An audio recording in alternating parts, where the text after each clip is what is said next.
ఓం పరమేశ్వర స్వరూపైన సభకి నమస్కారం. ఆది కావ్యమైనటువంటి శ్రీరామాయణం మనుష్యుల యొక్క జీవితాలు ఎట్లా ఉండాలి, నీతి నియమాలు, ధర్మం, వాటి విలువల గురించి పట్టాభిషేకం చేసి మాట్లాడుతుంది. శ్రీరామాయణం బాగా అర్థమైతే, శ్రీరామాయణం చదువుకుంటే, శ్రీరామాయణం మీద అనురక్తి పెరిగితే మనిషి జీవన విధానంలో మౌలికమైన మార్పులు వచ్చి తీరుతాయి. ఒక శిలని శిల్పంగా శిల్పి ఎలా చెక్కుతాడో, రామాయణ పఠనం, రామాయణ ప్రవచన శ్రవణం, రామాయణమునందు భక్తి మనిషిని సంస్కారవంతుడిగా తీర్చిదిద్దుతాయి. ఒక మనిషి తీర్చిదిద్దబడడానికి, మనిషికి కావలసిన సంస్కారములను అందించడానికి శ్రీరామాయణం కన్నా గొప్ప కావ్యం, అంత తేలికగా అర్థమయ్యే కావ్యం ఇంకొకటి ఉంటుంది అని చెప్పడం చాలా కష్టం. ఎందుకనంటే కేవల బోధ చేస్తే అన్నింటినీ జ్ఞాపకం పెట్టుకోవడం కష్టం కావచ్చు. కానీ శ్రీరాముడు సాక్షాత్తు ధర్మస్వరూపుడై, రాశీభూతమైన ధర్మమై ఈ భూమి మీద నడయాడాడు. ఆయన ఏది చేశాడో, అడుగు తీసి అడుగు వేస్తే ఆయన ఎట్లా ప్రవర్తించాడో అదే ధర్మం.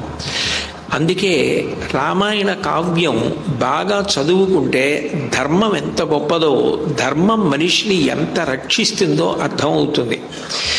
అటువంటి ధర్మాన్ని అసలు లోకంలో ముందు అందించాలి అంటే గురువుది ఎనలేని ప్రాధాన్యత. భగవంతుని యొక్క ఉనికి తెలియాలన్నా కూడా గురువు లేకుండా భగవంతుని యొక్క ఉనికి తెలిసే అవకాశం లేదు. అందుకే భగవంతుడు కూడా నిజానికి తన గురించి తాను తెలియచెప్పడానికి మనుష్య లోకంలో గురువుగానే ప్రవర్తించాడు. మీరందుకే భగవంతుని యొక్క ఏ రూపాన్ని పరిశీలించండి, గురువుగా ఉంటాడు. పరమశివుడు దక్షిణామూర్తిగా ఉండి మౌన వ్యాఖ్యా ప్రకటిత పరబ్రహ్మతత్వం యువానం వరిశిష్టాంతే వసదృశగణై ఆవృతం బ్రహ్మనిష్టై ఆచార్యేంద్రం కరకలిత చిన్ముద్రమానందరూపం స్వాత్మారామం ఉదితవదనం దక్షిణామూర్తిమీడే అని చిన్ముద్ర పట్టి మౌన వ్యాఖ్యతో లోకానికంతటికీ జగద్గురువుగా కూర్చుని జ్ఞానాన్ని ఇస్తూ ఉంటాడు.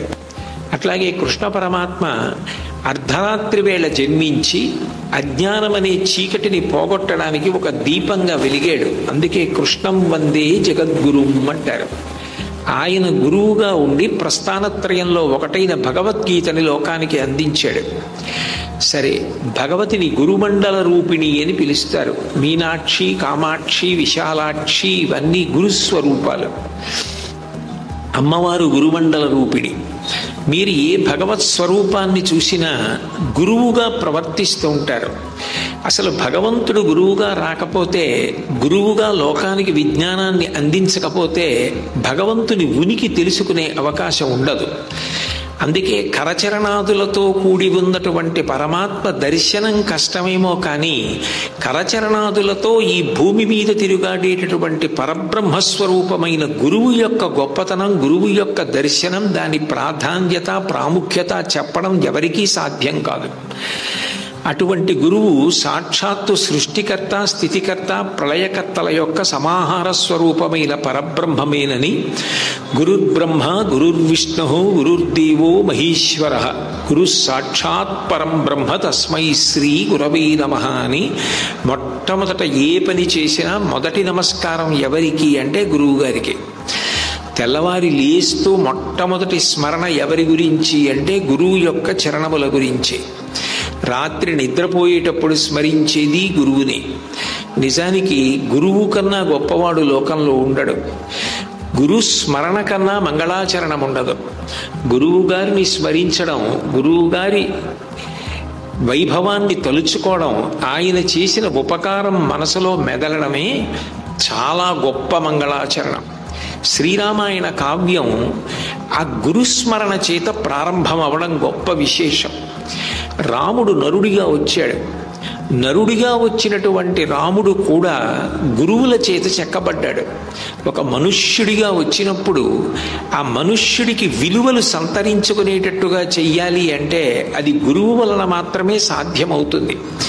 అందుకే మిగిలిన అవతారాలలో కన్నా శ్రీరామ అవతారంలో గురువుల యొక్క ప్రభావం రాముడి మీద ఎంత ఉంది అన్నది బాలకాండ, అయోధ్యకాండ, అరణ్యకాండలు పరిశీలిస్తే బాగా అర్థమవుతుంది. అందున బాలకాండలో వశిష్ఠ విశ్వామిత్రుడు శ్రీరామచంద్రమూర్తిని ఎంత గొప్పగా చెక్కి పరిపూర్ణమైన మనుష్యుడిగా తయారు చేశారు అన్నది అర్థమవుతుంది.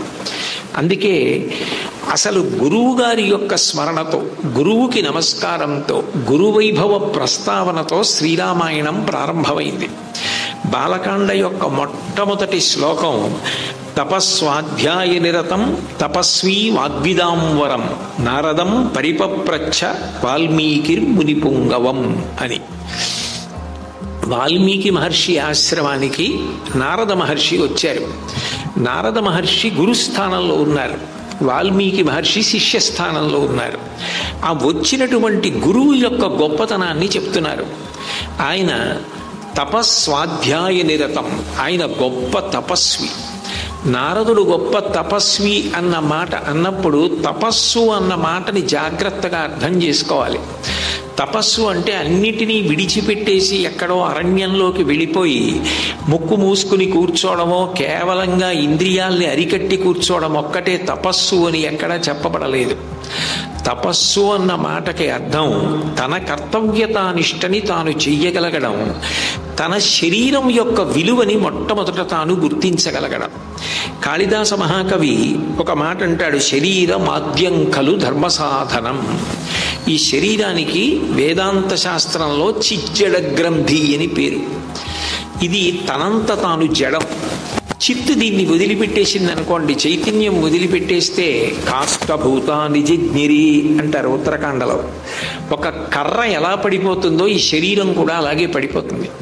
ఇక ఆ తర్వాత అది దేనికి పనికిరాదు, అంత్యేష్టి సంస్కారం చేసేయాలి.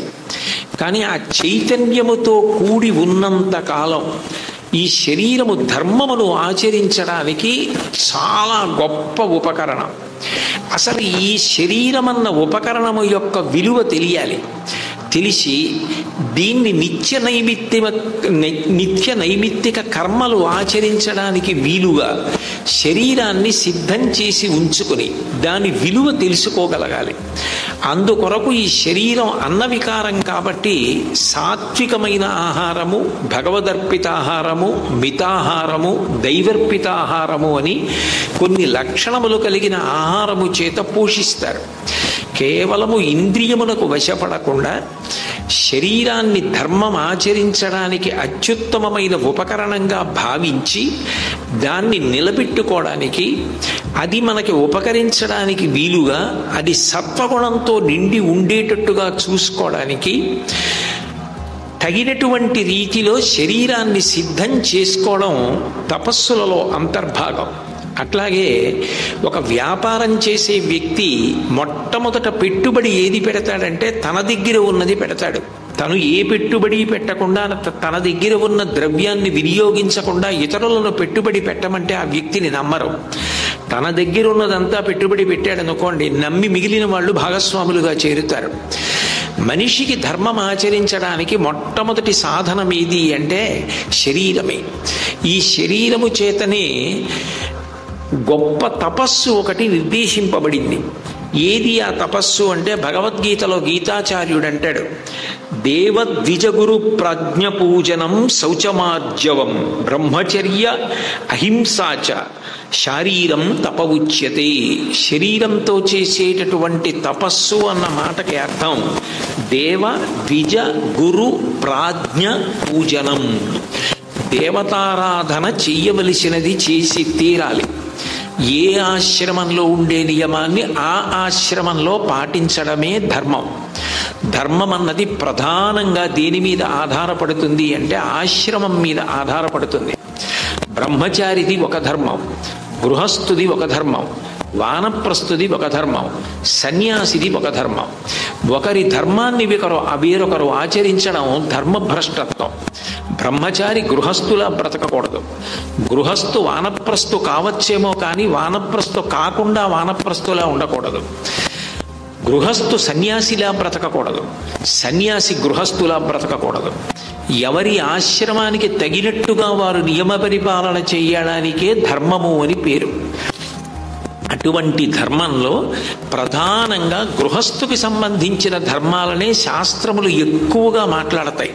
ఎందుకనంటే మిగిలిన అన్ని ఆశ్రమాలు కూడా గృహస్థాశ్రమం మీద ఆధారపడతాయి. సన్యాసి కూడా యథార్థానికి తన శరీర పోషణ కొరకు గృహస్థు మీద ఆధారపడ్డాడు. నేను చెప్పడం కాదు, రామాయణంలో రాముడే చెప్తాడు, అన్ని ఆశ్రమాలలోకి గొప్ప ఆశ్రమం ఏది అంటే గృహస్థాశ్రమమే. గృహస్థాశ్రమం కన్నా గొప్ప ఆశ్రమం ఇంకొకటి లేదు అని చెప్తాడు రాముడు. అంత గొప్పదైన గృహస్థాశ్రమంలో ఉన్న వ్యక్తి తన శరీరంతో మొట్టమొదట చేయగలిగిన ధర్మం ఏది అంటే దేవతల యొక్క సేవ. అంటే ప్రతిరోజు దేవతల యొక్క రుణం తీర్చుకోవడానికి మనం చెయ్యవలసినటువంటి పూజ. ఆ పూజ ఏది ఉంటుందో అది నిర్లక్ష్యం లేకుండా శ్రద్ధతో నిర్వర్తించాలి. అట్లాగే పెద్దలైనటువంటి వారిని సేవించడం, గురువుల్ని సేవించి గురువుల దగ్గర మంచి మాటలు వినడం, ప్రాజ్ఞులైన వారు విషయ పరిజ్ఞానం ఉన్నవారిని పూజించి వారి దగ్గర నుండి విషయములు తెలుసుకుని వారు ప్రవర్తించే విధానాన్ని పరిశీలించి మనం కూడా అట్లాగే ప్రవర్తించడం. యద్యదాచరతి శ్రేష్ఠ తత్తదేవేతరో జనః సహ ప్రమాణం కురితే లోకస్తదనువర్తతే అంటాడు గీతాచార్యుడు. పెద్దలైన వారు ఎట్లా ప్రవర్తిస్తున్నారో లోకం దాన్ని మార్గదర్శనంగా తీసుకుని అట్లాగే ప్రవర్తిస్తుంది. అట్లాగే శౌచం, బాహ్య శౌచం, అంతఃశౌచం. శరీరాన్ని శుచిగా ఉంచుకోవడం, మనసుని ఎప్పుడూ కూడా శుచిగా ఉంచుకోవడానికి మంచి విషయాలతో సంగమును పొంది ఉండడం. ఆర్జవం అంటే రుజుత్వం. మనిషి మనసులో ఏదుందో దానిని మాత్రమే మాట్లాడడానికి ప్రయత్నిస్తూ ఉండడం అని నేను ఎందుకన్నానంటే ముందు ప్రయత్నం మొదలు పెడితే తర్వాత మనసులో ఉన్నది మాట్లాడడం అభ్యాసం కావచ్చు. మనసులో ఉన్నదే మాట్లాడడం, ఏది మాట్లాడాడో అదే చెయ్యడం తప్ప ఒక మాట మాట్లాడడం, ఆ మాట కార్యరూపం దాల్చకుండా ఉండేటట్లుగా ప్రయత్నం తెర వెనక చెయ్యడం, ఇటువంటివి చెయ్యకుండా ఉండాలి మనిషి. తాను ఏది మాట్లాడాడో అది చెయ్యాలి, తాను ఏది చేస్తున్నాడో అదే మాట్లాడాలి, అదే మనసులో భావన చెయ్యాలి. దానికి రుజుత్వం అని పేరు. అటువంటి రుజుత్వాన్ని పొందడం బ్రహ్మచర్యం, అహింసాచ. బ్రహ్మచర్యం రెండు విధాలు. ఒకటి బ్రహ్మచారిగా ఉన్నప్పుడు పాటించేది బ్రహ్మచర్యమే. గృహస్థాశ్రమంలో ఉండగా కొన్ని నియమములను పరిపాలించి గృహస్థ జీవితాన్ని నిర్వర్తించడం కూడా బ్రహ్మచర్యం కిందకే వస్తుంది. అది ఋష్యశృంగోపాఖ్యానంలో వస్తుంది కూడా. కాబట్టి అటువంటి బ్రహ్మచర్యాన్ని పాటించడం. అహింసాచ, సాధ్యమైనంత వరకు తన మాట చేత కాని చేత చేత కాని ఇతరులకు బాధ కలగకుండా చూసుకుని ప్రవర్తించడం. శారీరం తప ఉచ్యతే, శరీరంతో చేసే తపస్సు అంటారు. అటువంటి తపస్సుకి మొట్టమొదట గుర్తెరగవలసినది ఏది అంటే తన శరీరము యొక్క విలువ తాను తెలుసుకుంటాడు. శరీరానికి పెద్ద ఇబ్బంది కల్పించేది ఏది అంటే ఇంద్రియం. ఇంద్రియాల్లో ప్రధానంగా రసేంద్రియం నాలుక. కడుపు నిండిపోయినా ఇంకా పదార్థం అక్కరలేకపోయినా రుచిగా ఉంది కాబట్టి ఇంకా పెట్టు అని తాత్కాలికంగా నాలుక మీద పదార్థం ఉన్నంతసేపు రుచిని అనుభవించడం కోసమని ఎక్కువ తినేసిన కారణం చేత శరీరమునకు ఆరోగ్యము భంగమైపోతుంది. అట్లా కాకుండా ఉండడానికి పూర్వం కృచ్ఛ చాంద్రాయణాది వ్రతములని చేసేవారు. అంటే పౌర్ణమి నాడు పూర్ణంగా భోజనం చేస్తారు. ఇంకా అక్కడి నుంచి కృష్ణపక్షం ప్రారంభమవుతుంది కాబట్టి ఒక్కొక్క పక్షంలో ఒక్కొక్క కబళం తగ్గించేస్తారు. ఒక్కొక్క ముద్ద తగ్గించుకుంటూ అమావాస్య వచ్చేటప్పటికి పూర్ణంగా ఉపవాసం. మళ్ళీ శుక్లపక్షం వచ్చినప్పుడు ఒక్కొక్క కబళం పెంచుకుంటూ వెళ్ళి పౌర్ణమి నాడు పూర్ణంగా భోజనం చేస్తారు. అట్లా కృచ్ఛ చాంద్రాయణాది వ్రతాలు చేస్తూ ఉండడం. నిత్య నైమిత్తిక తిథుల యందు జాగరూకుడై వాటిని నిర్వర్తించడం. నిత్యతిథి నిర్వర్తించుట అంటే ప్రతిరోజు తాను చేయవలసిన కర్మ. తాను ప్రతిరోజు చెయ్యవలసిన సంధ్యావందనం కానీ, తాను ప్రతిరోజు చెయ్యవలసిన దేవతార్చన కానీ, తాను చేయవలసిన పంచయజ్ఞాలు కానీ విడిచిపెట్టకుండా శ్రద్ధతో నిర్వర్తించడాన్ని తపస్సు అని పిలుస్తారు. ఆ నిత్యకర్మలు చేయడం నిమిత్తముగా ఏర్పడినది నైమిత్తిక తిథి. భగవంతుడికి కూడా పుట్టినరోజులు ఉంటాయి. అంటే ఆయన అవతారముగా భూమి మీదకు వచ్చినటువంటి రోజులు. శ్రీరామనవమి, ఆ రోజున ఏం చెయ్యాలో శాస్త్రాలు చెప్తాయి. శ్రీకృష్ణాష్టమి, ఆ రోజున ఏం చెయ్యాలో శాస్త్రాలు చెప్తాయి. ఆ రోజున ఏం చెయ్యాలో దాన్ని ఆచరించడం, ఇవన్నీ కూడా తపస్సు కిందకే వస్తాయి. అట్లాగే ఇంద్రియములనన్నిటినీ కూడా అరికట్టి శరీరాన్ని మనసుని వశం చేసుకొని ఆ మనసుని ప్రయత్నపూర్వకంగా వెనక్కి తిప్పి ఆత్మయందు కలిపేసిన కారణం చేత ఇక రెండవదన్న భావన లేకుండా శరీరము జడీభూతమైపోయి సమాధి స్థితిలోకి వెళ్ళిపోయి నిలబడిపోగలిగినటువంటి ప్రజ్ఞ అంకురించగలగడం. అక్కడ ఇక శరీర స్పర్శ లేని స్థితి. శరీరాన్ని ఆధారం చేసుకుని మొదలుపెట్టి ఇక శరీర స్పర్శ లేని స్థితికి చేరుతాడు. అది ఎట్లా ఉంటుంది అంటే, వివేకానందుడి మాటల్లో చెప్పాలి అంటే, బాగా ఎత్తుమించి దూకడం అభ్యాసం చేసేటటువంటి వ్యక్తి ఒక పొడుగాటి కర్ర పట్టుకుని పరిగెత్తి పరిగెత్తి పరిగెత్తి వచ్చి అడ్డంగా ఉన్న కర్ర మించి దూకేటప్పుడు చేతిలో ఉన్న కర్రని భూమికి అదిమి పట్టి శరీరాన్ని పైకెత్తి కర్ర మించి అటు పడిపోతున్నప్పుడు కర్రని ఇటు వదిలిపెట్టి తాను అటు పడిపోతాడు. అట్లా ఏ శరీరంతో తాను సాధన చేశాడో సమాధి స్థితికి చేరినప్పుడు ఆ శరీరము గురించినటువంటి స్పర్శ, ఆ శరీరమును గురించినటువంటి ఆలోచన నశించిపోయి తాను ఆత్మగా నిలబడిపోగలిగినటువంటి స్థితి. అష్టాంగ యోగంలో 8వ మెట్టుని సమాధి స్థితి అంటారు. మహానుభావుడు శంకరాచార్యుల వారు యోగతారావళిలో అటువంటి సమాధి స్థితి ఎట్లా ఉంటుందో వర్ణిస్తారు. శ్రీశైల శృంగ కుహరేషు కదోపలప్స్యే సిద్ధిం తథావిధ మనో విలయాం సమాధౌ గాత్రం యదా మమలతాః పరివేష్టయంతి కర్ణే యదా విరచయంతి ఖగాశ్చ నీడాం అంటారు. ఈయన సమాధి స్థితిలోకి వెళ్ళిపోయాడు, ఈయన కదలడు అని మొట్టమొదట ఏది నమ్ముతుంది అంటే పెరుగుతున్న తీగ నమ్ముతుంది. నేను నిశ్చలంగా అట్లాగే కూర్చున్నా ఈయన కదిలిపోతాడు, ఈయన సమాధి స్థితిలో లేడు, ఈయన కదలకుండా కూర్చున్నాడంతే అని తీగ నా పక్కకు వచ్చి నన్ను అల్లుకోదు. ఆ పక్కకి వెళ్ళి చిన్న బెడ్డ ఉంటే దాన్ని అల్లుకుంటుంది, పడిపోయి ఒక పుల్ల మొక్క ఉంటే దాన్ని అల్లుకుంటుంది. సమాధి స్థితిలోకి వ్యక్తి వెళ్ళిపోయాడు, ఇక ఆయన కదలడన్న విషయాన్ని మొదట ఏది నమ్ముతుందంటే తీగ నమ్ముతుంది. నమ్మి తీగ ఒంటినంతటిని చుట్టుకుంటుంది.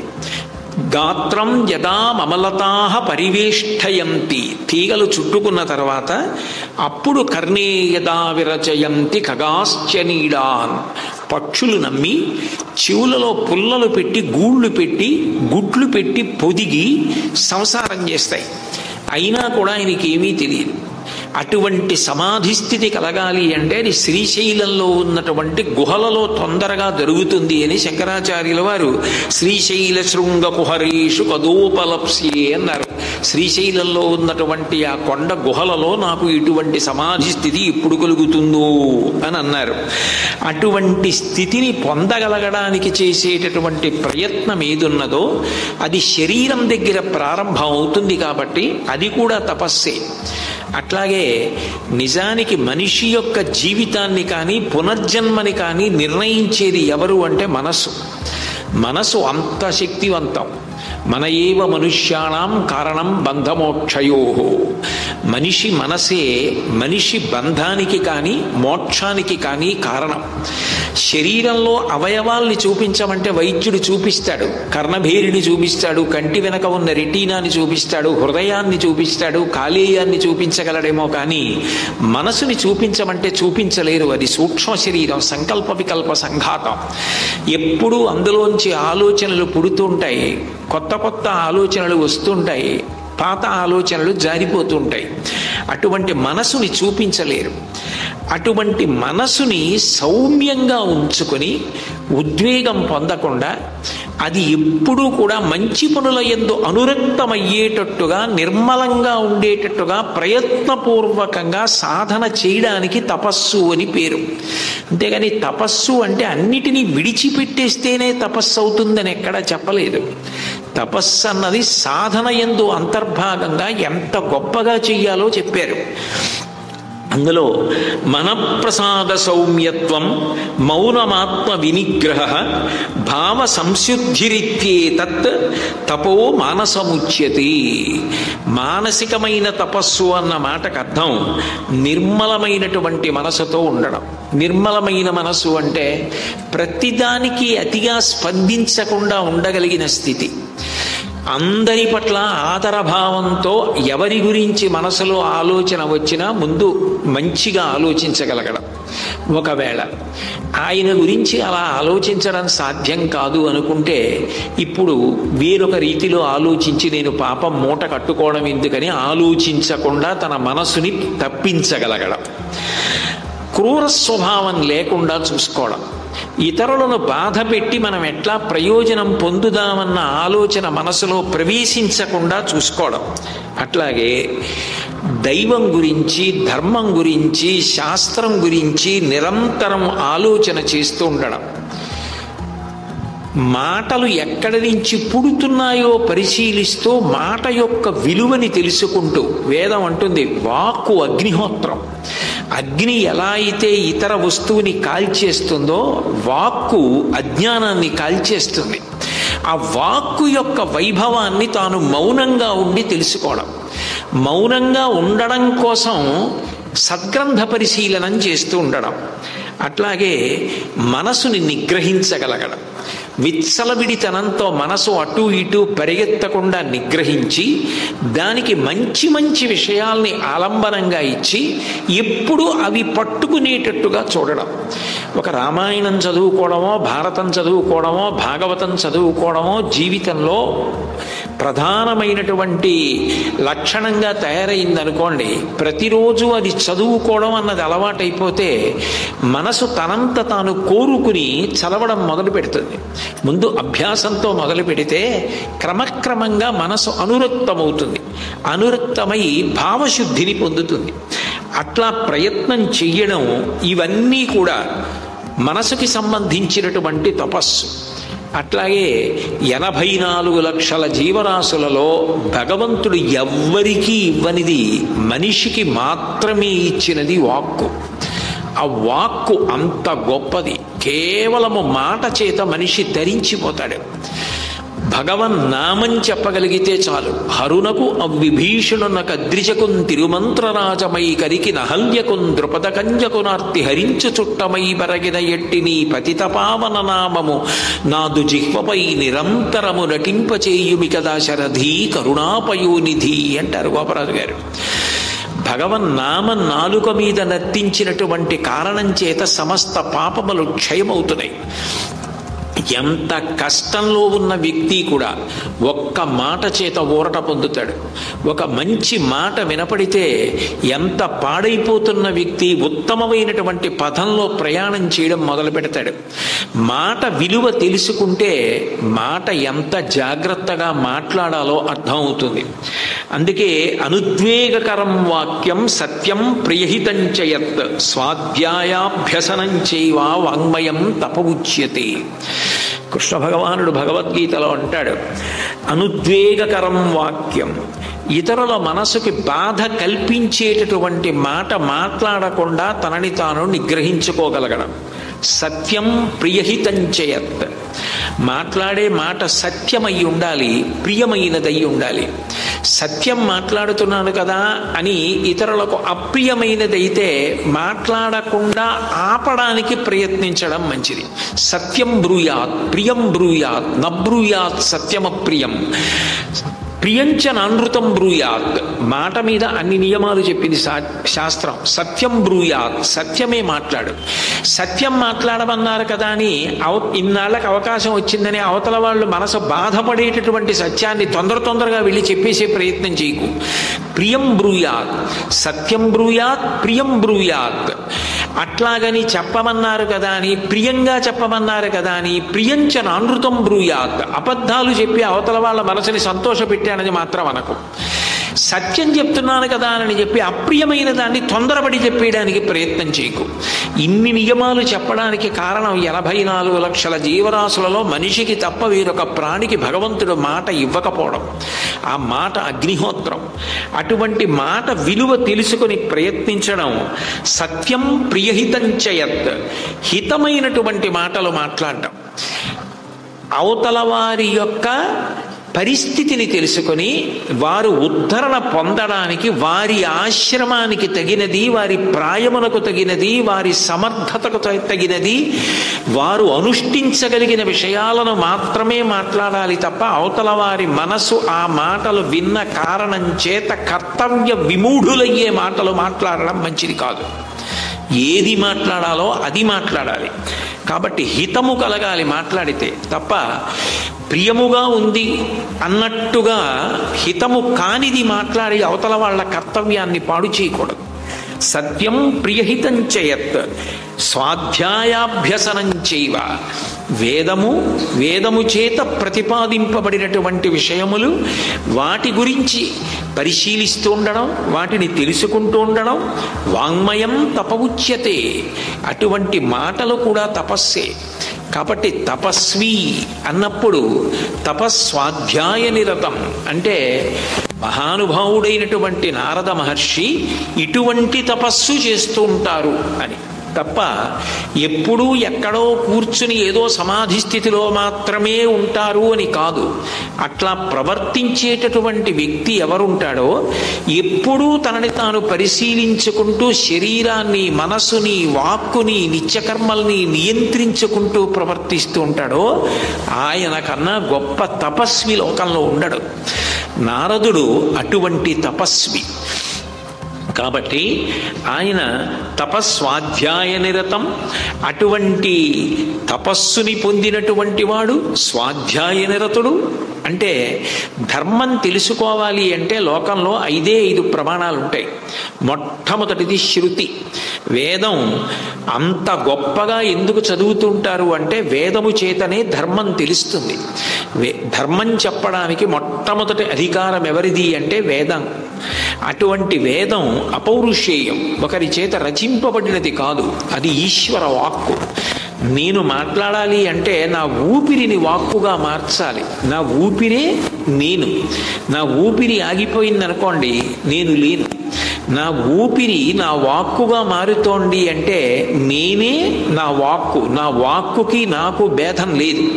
వేదము భగవంతుని యొక్క ఊపిరి అంటే వేదమునకు భగవంతునికి భేదం లేదు. అందుకే అది ఇతరుల చేత రచింపబడినది కాదు, అపౌరుషేయం, భగవంతుడే చెప్పినది వేదం. అందుకే ధర్మం ఎవరు చెప్పాలి అంటే భగవంతుడు చెప్పాలి. అందుకే వేదము మొదటి ప్రమాణం. మనం వేదమంతా చదువుకోలేమోనని వేదంలో ఉన్న ప్రధానమైన ధర్మ సంబంధమైన విషయములను క్రోడీకరించి ఋషులు మనకిచ్చారు. అవి స్మృతి గ్రంథములు అంటారు.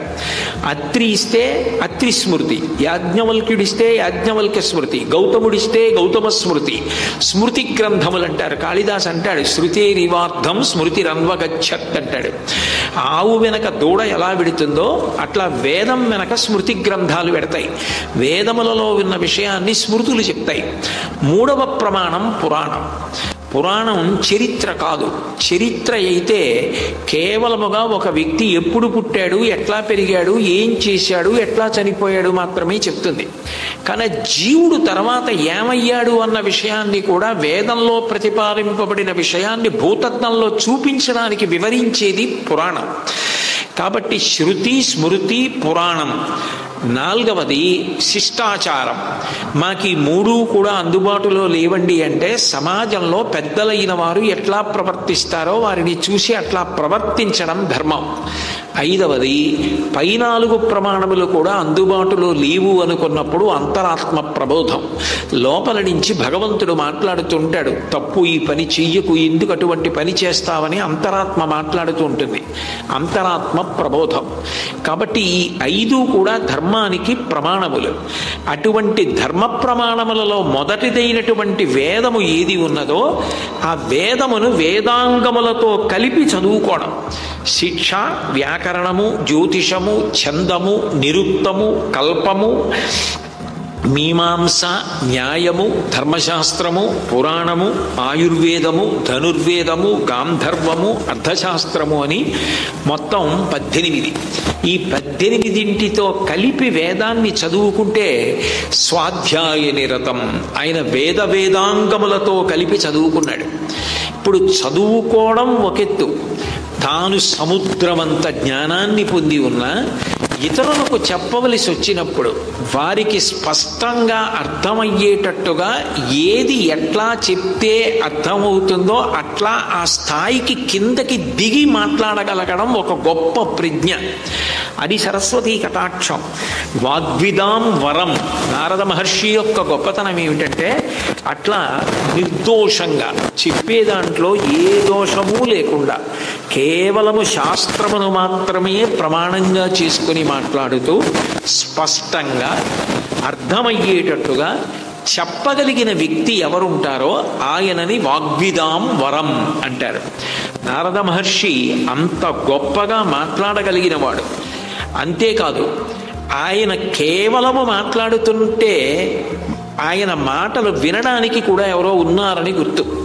అప్పుడు ఆయన 2 యందు ఉన్నాడు అని గుర్తు కాదు. ఆ మాట ఎక్కడ నుంచి పుడుతోందో ఆ స్థానము దగ్గరికి వెళ్ళి దాని యందు లయమైపోయాడు అనుకోండి, నాదోపాసన చేస్తున్నాడు అంటారు.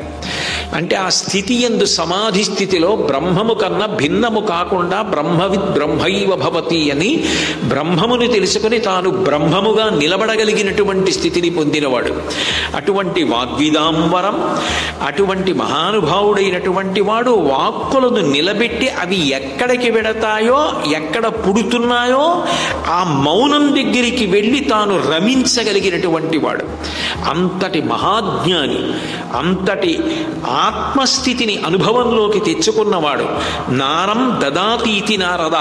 పరమాత్మకు సంబంధించినటువంటి జ్ఞానమును తన వాక్కుల చేత శిష్యులకు అందచేయగలిగిన వాడు.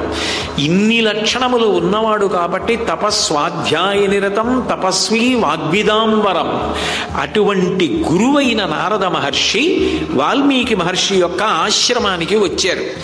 వచ్చినప్పుడు వెంటనే వాల్మీకి మహర్షి నారద మహర్షిని చూసి అంజలి ఘటించి అర్ఘ్యపాద్యములనిచ్చి ఆసనమిచ్చి నమస్కారం చేసి కూర్చోబెట్టారు. మనకి ప్రధానమైనటువంటి ఉపచారములకు పూజ అని పేరు. పూజ అంటే 64 ఉపచారములతో చెయ్యాలి. చతుషష్ట్యుపచారాఢ్య అని 64 చెయ్యలేకపోతే కనీసం 16 షోడశోపచారములు. 16 ఉపచారములు చేయడానికి సమయం లేదనుకుంటే పంచోపచారములు, పంచసంఖ్యోపచారిణి. అందులో పెద్దలు ఎవరైనా కనపడినప్పుడు తప్పకుండా చేసేటటువంటిది సాష్టాంగ నమస్కారం. ఎప్పుడు పడితే అప్పుడు చెయ్యకూడదు సాష్టాంగ నమస్కారం. అవతలవారు ప్రశాంతంగా ఉన్నారు, అవతలవారు సాష్టాంగ నమస్కారాన్ని స్వీకరించడానికి తగిన అవకాశంతో కూర్చుని ఉన్నారన్నప్పుడు సాష్టాంగ నమస్కారం చేస్తారు. అట్లాగే సేవించడం, వినయంతో నిలబడడం, తల వంచి అడగడం, నమస్కరించడం, పాద్యం అర్ఘ్యం మొదలైనవి సమర్పించడం, ఇవన్నీ పూజ కిందకు వస్తాయి. వాల్మీకి మహర్షి నారద మహర్షిని పూజించి అప్పుడు నారదం పరిపప్రచ్ఛ, పరిప్రశ్న చేశారు. పరిప్రశ్న చేయుట అన్న మాటకు అర్థం తద్విద్ధి ప్రణిపాతేన పరిప్రశ్నేన సేవయ ఉపదేక్ష్యంతి తే జ్ఞానం జ్ఞానిన తత్వదర్శన అంటాడు గీతాచార్యుడు. పరిప్రశ్న చేయుట అంటే ఏదో అవతలవారు మనకి బాకీ ఉంటే ఆ బాకీ కోసం ఎక్కడ కనపడితే అక్కడ ఆపి అడిగినట్లుగా కాకుండా ఒక విషయాన్ని గురువుగారి దగ్గర తెలుసుకోవాలి అని అనుకున్నప్పుడు ఆయన గురువు నేను లఘువు అన్న భావన మొట్టమొదట మనసు యందు స్థిరీకరించుకోవడం. గురువు అంటే బరువు అని అర్థం. గురువు బరువైతే నేను లఘువు. లఘువు అంటే తేలికైనది. గురువు గారు చాలా బరువైన వారు అంటే భౌతికంగా అని కాదు, ఆయన అంతటి జ్ఞానము కలిగిన వారు. జ్ఞానానల ప్రభావేన తస్మై శ్రీ గురవీ నమః అంటాడు గురుగీతలో పరమేశ్వరుడు. ఆయన జ్ఞానం అనేటటువంటి అగ్నిహోత్రపు జ్వాల. ఆయన దగ్గర ఒక విషయాన్ని తెలుసుకోవాలి అంటే, అయా నేను తెలుసుకోవడానికి అధికారినని మీరు విశ్వసిస్తే, మీకు ఇబ్బంది కలగకపోతే, మీరు ఇప్పుడు నాకు చెప్పాలి అని అనుకుంటే అప్పుడు నాకు చెప్పండి అని అడుగుతూ తద్విద్ధి ప్రణిపాతేన సాష్టాంగ నమస్కారం చేసి గురువుగారు ప్రశాంతంగా ఉన్నారు అని తెలుసుకుని అప్పుడు పరిప్రశ్నేన సేవయా గురువుగారి యొక్క సేవ చేస్తూ పరిప్రశ్న పరమ వినయంతో గురువుగారి ద్వారా తాను తెలుసుకుని తరించాలి, తాను అనుష్ఠించాలని తాను చెవులతో జుర్రుకోవడానికి సిద్ధపడతాడు. శివానంద లహరిలో శంకరులు అంటారు, అంకోలం నిజబీజ సంతతి రయస్కాంతోఫలం సూచికా సాధ్వీ నైజ విభుం లతా క్షితిరుహం సింధు సరిద్వల్లభం ప్రాప్నోతీహ యదా తథా పశుపతే పాదారవిందద్వయం చేతో వృత్తిరుపేత్య తిష్టతి సదా సా భక్తి రిత్యుచ్యతే అంటారు. అట్లా రెండుగా మొదలై విని మననం చేసి ఆ చెవుల గుండా లోపలికి వెళ్ళినటువంటి ఆ అమృతం లోపలికి వెళ్ళి నిలబడితే సంసారమునందు తిరిగి తిరిగి ఎన్నో జన్మలెత్తినటువంటి ఆ పునర్జన్మల ధూళి అణిగిపోయి అక్కడ తాను అమృతత్వాన్ని పొందుతున్నాడు. గళంతి శంభోత్వచ్చరిత సరిత కిల్బిషరజో దళంతి ఢీకుల్యా సరణిషు పతంతి విజయతాం దిశంతి సంసార భ్రమణ పరితాపోపశమనం వసంతి మచ్చేతో హ్రదభువి శివానందలహరి అంటారు. గురువుగారు మాట్లాడుతుంటే ఆవు పాలు పితుకుతున్నప్పుడు ఒక్క చుక్క పక్కన పడకుండా ఎంత జాగ్రత్తగా శరములు పట్టుకుని పాలు పితుకుతారో అంత జాగ్రత్తగా చెవులతో జుర్రుకుని ఎవరు లోపలికి తీసుకుని హృదయమునందు నిలబెట్టుకుంటున్నాడో వాడు సంసార భ్రమణ పరితాపోపశమనాన్ని పొంది అమృతత్వము వైపుకి అడుగులు వేస్తున్నాడు. అది శ్రద్ధ, అది గురుభక్తి. కాబట్టి అటువంటి స్థితిలో ఉపదేక్ష్యంతితే జ్ఞానం, అప్పుడు మహానుభావులైనటువంటి గురువులు సంతోషించి జ్ఞానమిస్తే ఆ జ్ఞానిన తత్వదర్శిన, తత్వమును తెలుసుకున్నటువంటి గురువు ఆ తత్వాన్ని శిష్యుడికి బోధ చేస్తుంటాడు. అంటే వాల్మీకి మహర్షి నారద మహర్షి వచ్చినప్పుడు అంత శ్రద్ధతో అంత భక్తితో గురువుగారైనటువంటి నారద మహర్షిని సేవించి ప్రశ్న వేశారు. అంటే రామాయణం ఎక్కడ ప్రారంభమైంది అంటే గురు శిష్యుల యొక్క సంబంధంతో. అసలు గురువు దగ్గరికి శిష్యుడు ఎట్లా వెళ్ళాలి, గురువులు ఎంత గొప్పవాళ్ళు, గురువుల్ని ఎలా సేవించాలి, గురువుల వైభవం ఎంత గొప్పది అన్న ప్రస్తావన దగ్గర ప్రారంభమైంది. అందుకని తపస్వాధ్యాయ నిరతం తపస్వీ వాగ్విదాంవరం నారదం పరిపప్రచ్చర్ వాల్మీకిర్ మునిపుంగవం. అప్పుడు పరిప్రశ్న చేశారు. చేస్తూ నారద మహర్షిని అడిగారు, కోన్వస్మిన్ సాంప్రతం లోకే గుణవాన్ కశ్చ వీర్యవాన్ ధర్మజ్ఞశ్చ కృతజ్ఞశ్చ సత్యవాక్యో దృఢం వ్రతః చారిత్రేణ చ కోయుక్తః సర్వభూతేషు కోహితః విద్వాన్ కః కస్సమర్థశ్చ కస్యైక ప్రియదర్శనః ఆత్మవాన్ కో జితక్రోధో ద్యుతిమాన్ కో ననసూయకః కస్య బిభ్యతి దేవాశ్చ జాత రోషస్య సంయుగే అని అడిగారు. మహానుభావ గురుదేవ నారద మహర్షి, మీరు మాత్రమే చెప్పగలరు, అందుకని మిమ్మల్ని అడుగుతున్నాను. కోన్వస్మిన్ సాంప్రదం లోకే గుణవాన్ కశ్చ వీర్యవాన్, 16 అద్భుతమైనటువంటి గుణములు కలిగినటువంటి నరుడు ఈ కాలమునందు ఈ లోకమునందు ఎవరైనా ఉన్నాడా, అవి ఏ గుణములు అన్నవి ప్రస్తావన చేస్తున్నారు. వీర్యవాన్, వీర్యవాన్ అంటే కేవలము పరాక్రమవంతుడు అని కాదు. వీర్యవంతుడు అన్న మాటకు అర్థం ఏమిటంటే యుద్ధం జరుగుతున్నప్పుడు తనకి క్షతి లేకుండా ఒక పక్కన కాపాడుకుంటూ ఎంతమంది వీరులు ఎదురువై పక్షంలో నిలబడి ఉన్నప్పటికీ కూడా చిరునవ్వు చెదరకుండా అంతటి బలగాన్ని కూడా పడగొట్టగలిగినటువంటి వాడెవరుంటాడో ఆయనని వీర్యవాన్ అని పిలుస్తారు. రాముడు అటువంటి వీరుడు. అందుకే మీరు శ్రీరామాయణం చదివితే మీకు విచిత్రం కనపడుతుంది. రాముణ్ణి శూర్పణఖ మోహించడానికి కారణం రాముడు చేసిన యుద్ధం చూసి మోహించి. ఆయన అంత చిరునవ్వుతో అంత అందంగా యుద్ధం చేస్తాట. ఎక్కడ శ్రమ పడిపోయినట్టు ఉండదు, అంత హేళగా చేస్తాడు. అందుకు గోపరాజు గారు బండన భీముడు అర్తజన బాంధవుడు ఉజ్వల బాణతోడ కోదండ కళాప్రచండ భుజతండవ కీర్తికి రామమూర్తికి రెండవ సాటి దైవమిక లీడనుచున్ గడకట్టి భేరి కాడండ డడాండ డాండ నిడదంబుల జండము నిండ మత్త వేదండము నెక్కి చాటతను దాశరథి కరుణాపయోనిధి అంటాడు. 14,000 మంది ఖరదూషణాదులన్న రాక్షసులందరూ ఒక పక్క, రాముడు ఒక్కడే ఒక పక్క. అంత గొప్ప యుద్ధం చేస్తాడు. కాబట్టి వీర్యవాన్ అటువంటి వాడెవరైనా ఉన్నాడా? ధర్మజ్ఞశ్చ ధర్మము యొక్క ప్రమాణములు తెలిసి ఇది ధర్మము, ఇది ఆచరించాలి అని స్పష్టంగా తెలుసున్నవాడు ఎవరైనా ఉన్నాడా? ధర్మజ్ఞశ్చ ధర్మము తెలిసి ఉండడం ఒకెత్తు, ధర్మము ఆచరించడం ఒకెత్తు. ఎన్ని ధర్మాలైనా తెలిసి ఉండొచ్చు, తెలిసున్న ధర్మం కాపాడదు, ఆచరించిన ధర్మం కాపాడదు. అందుకే ధర్మో రక్షతి రక్షిత, ధర్మాన్ని రక్షించండి అంటే ధర్మం గురించి మాట్లాడండి అని కాదు. మీ ధర్మాన్ని మీరు ఎంతవరకు పాటించారు, మీ ధర్మాన్ని మీరు పాటిస్తే మిమ్మల్ని కాపాడుతుంది. మీరు పాటించని ధర్మం, మీరు అనుష్ఠించని ధర్మం మీకు తెలిసున్నప్పటికీ అది మిమ్మల్ని కాపాడదు. చేతిలో ఉన్న కర్ర తను తూలి పడిపోకుండా తనకి ఎలా బాసటగా ఉంటుందో తాను అనుష్ఠించిన ధర్మం తనని అలా కాపాడుతుంటుంది. అందుకే ధర్మము కన్నా రక్షణ ఎందు గొప్ప సాధన లేదు. అటువంటి ధర్మాన్ని తెలిసిన్నవాడై ఉండాలి, అటువంటి ధర్మాన్ని అనుష్ఠించేవాడై ఉండాలి.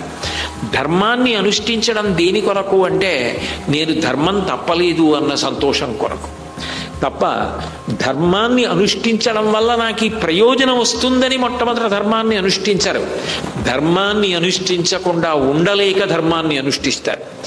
నాతో పనిచేసేటప్పుడు ఒక ఆయన కొత్తగా ఒక అధికారి వస్తే ఆయన దగ్గరికి వెళ్ళి, నేను ఎప్పుడూ ఏ విధమైనటువంటి అవినీతి, బంధుప్రీతి, పక్షపాతం, ఆశ్రిత పక్షపాతం, వంచకొండితనం ఇటువంటి వాటి వైపుకి వెళ్ళనండి, నేను చాలా నిజాయితీగా ఉంటానన్నాడు. అంటే ఆ కొత్తగా వచ్చిన అధికారి ఒక మాట అన్నారు, పేర్లు ఇద్దరు కానీ ఆయన ఓ మాట అన్నారు, being honest is not a qualification, but if you are dishonest it's a disqualification అన్నాడు. నువ్వు ఉద్యోగంలో చేరిన తర్వాత నిజాయితీగా ఉండి తీరాలి. నిజాయితీగా ఉండకపోతే శిక్షార్హుడమేమో కానీ నిజాయితీగా ఉంటే అది గొప్ప గుణం మాత్రం కాదు, ఉద్యోగంలో అలాగే ఉండాలన్నారు. నాకు చాలా నచ్చింది ఆ మాట. నిజాయితీగా ఉంటున్నానని టౌకెందుకు, నువ్వు ఉద్యోగంలో చేయవలసిందే నిజాయితీగా. కాబట్టి ధర్మజ్ఞశ్చ ధర్మం తెలిసి ఉండడం, ధర్మాన్ని ఆచరించడం. కృతజ్ఞశ్చ కృతజ్ఞత అంటే చేసిన ఉపకారాన్ని మనసులో స్మరించడం, స్మరించి మళ్ళీ ప్రత్యుపకారం చెయ్యడానికి ఎప్పుడూ మనసులో సిద్ధంగా ఉండడం. దేనికైనా జీవితంలో చేసిన దోషానికి పోగొట్టుకోవడానికి మార్గాలు ఉంటాయేమో కానీ చేసిన ఉపకారం మర్చిపోయి కృతజ్ఞతతో ప్రవర్తించేవాడికి మాత్రం నిష్కృతి లేదు. అది రామాయణంలో లక్ష్మణస్వామి అంటాడు, బ్రహ్మగ్నేచ సురాపేచ చోరే భగ్నవ్రతే తథా నిష్కృతిర్విహితా సిద్ధి కృతజ్ఞునో నాస్తి నిష్కృతి. కృతజ్ఞుడైన వాడు ఎవరుంటాడో అటువంటి వాడికి మాత్రం నిష్కృతి లేదు. కాబట్టి చేసిన ఉపకారమును జ్ఞాపకం పెట్టుకునేవాడెవరు? సత్యవాక్యో మాట్లాడితే సత్యమును మాత్రమే మాట్లాడేవాడెవరు? దృఢవ్రత ఒక పని చేస్తాను అని చెప్పే ముందు బాగా ఆలోచించి చేస్తానని చెప్పి ఆ పని చేస్తాను అని చెప్పిన తరువాత ప్రతిబంధకాలు వచ్చినా ఆగకుండా అధిగమించి ఆ పని చేయడానికి సిద్ధపడగలిగిన వాడెవరు? దృఢవ్రత. చారిత్రేణ చ కోయుక్త. ఒక మనిషికి ఎన్ని తెలుసు అన్నది గొప్ప కాదు, ఒక మనిషి ఎన్ని చెప్పాడన్నది గొప్ప కాదు, ఆ మనిషి జీవితంలో ప్రవర్తన ఎలా ఉన్నదన్నది ప్రధానం. చారిత్రేణ చ కోయుక్త. ఆయన ఎట్లా ప్రవర్తిస్తూ ఉంటాడు? సర్వభూతేషు కోహిత. సకల భూతముల యందు ఆయనకి దయ కలిగిన వాడేనా? అన్ని ప్రాణులను అంత దయతో చూస్తాడా? అంత దయ కలిగిన వాడు ఎవరైనా ఉన్నాడా? విద్వాంకః. విశేషమైనటువంటి జ్ఞానము కలిగిన వాడెవరు? కస్సమర్థశ్చ. ఒక కార్యాన్ని నిర్వహించాలి అంటే దాని గురించి వ్యూహరచన చేసి అంత బాగా కార్యాన్ని నిర్వహించగలిగినటువంటి సమర్థత ఉన్నవాడెవరున్నాడు? సమర్థస్య కశ్చైక ప్రియదర్శన. ఎవరిని చూసేటప్పటికే అందరూ సంతోషాన్ని పొందుతారు. ప్రియదర్శన అన్న మాటని గౌతమ ధర్మ సూత్రాల్లో చెప్తూ ఒక మాట అంటారు, అదే అటువంటి లక్షణం ఉండడమే మాంగళ్యం అంటారు.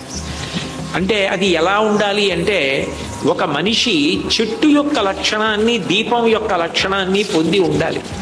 చెట్టు తన దగ్గరికి వచ్చిన వాళ్ళకి నీడనిచ్చేటప్పుడు అర్హత అడగదు, ఎవరికైనా నీడనిస్తుంది. తాను అందరినీ ఆదరించగలగాలి. తాను దీపం ఎలా వెలిగిస్తుందో అట్లా అందరికీ చైతన్యాన్ని, మంచి జ్ఞానాన్ని, మంచి నడవడిని అందించడానికి కావలసినటువంటి మాటలు మాట్లాడాలి. అటువంటి రీతిలో తాను ప్రవర్తించాలి, ఇతరుల్ని ప్రవర్తింపచేయాలి. అట్లా చేయగలిగిన వ్యక్తి ఎవరున్నాడో ఆయనని చూసి అందరూ సంతోషిస్తారు. తప్పన్నది చెయ్యని వాడు లోకంలో ఉండడు. కానీ ఎప్పుడూ తప్పులే వెతకడం, ఎప్పుడూ వాటి గురించి ఆలోచించడం, ఎప్పుడూ వాటి గురించే మనసులో భీష్మించి బ్రతకడం మూర్ఖత్వం. తప్పుని ఎంత తొందరగా వీలైతే అంత తొందరగా క్షమించగలగడం, అంత తొందరగా మర్చిపోగలగడం, అంత ప్రహృష్టతతో, అంత ప్రేమతో పలకరించగలగడం మనిషికి ఉండవలసిన లక్షణం. అవి ఎవరికి ఉంటాయో వాళ్ళని ప్రియదర్శనులు అంటారు. వాళ్ళని చూసేటప్పటికీ అందరికీ కూడా ఎంతో సంతోషంగా ఉంటుంది. అట్లా అందరూ సంతోషించేలా ఉండే వ్యక్తి ఎవరైనా ఉన్నాడా? ఆత్మవాన్కో, ధైర్యము కలిగిన వాడెవరు? తాను ఒక కార్యాన్ని మొదలు పెడితే ఆ కార్యంలో ప్రతిబంధకాలు వస్తే, కష్టాలు వస్తే వదిలిపెట్టేయకుండా తాను నమ్మినది ఫలితాన్ని ఇచ్చి తీరుతుందన్న విశ్వాసంతో ముందుకు వెళ్ళగలిగిన వాడెవరు? జితక్రోధో, కోపము కన్నా భయంకరమైన శత్రువు లోకంలో ఇంకొకటి ఉండదు. కామక్రోధములు రెండు అక్క చెల్లెళ్ళు. కామం ఎక్కడుంటుందో క్రోధం అక్కడ ఉంటుంది, క్రోధం ఎక్కడుంటుందో కామం అక్కడ ఉంటుంది. ఓ కోరిక ఉందనుకోండి, తీరకపోతే కోపం వస్తుంది.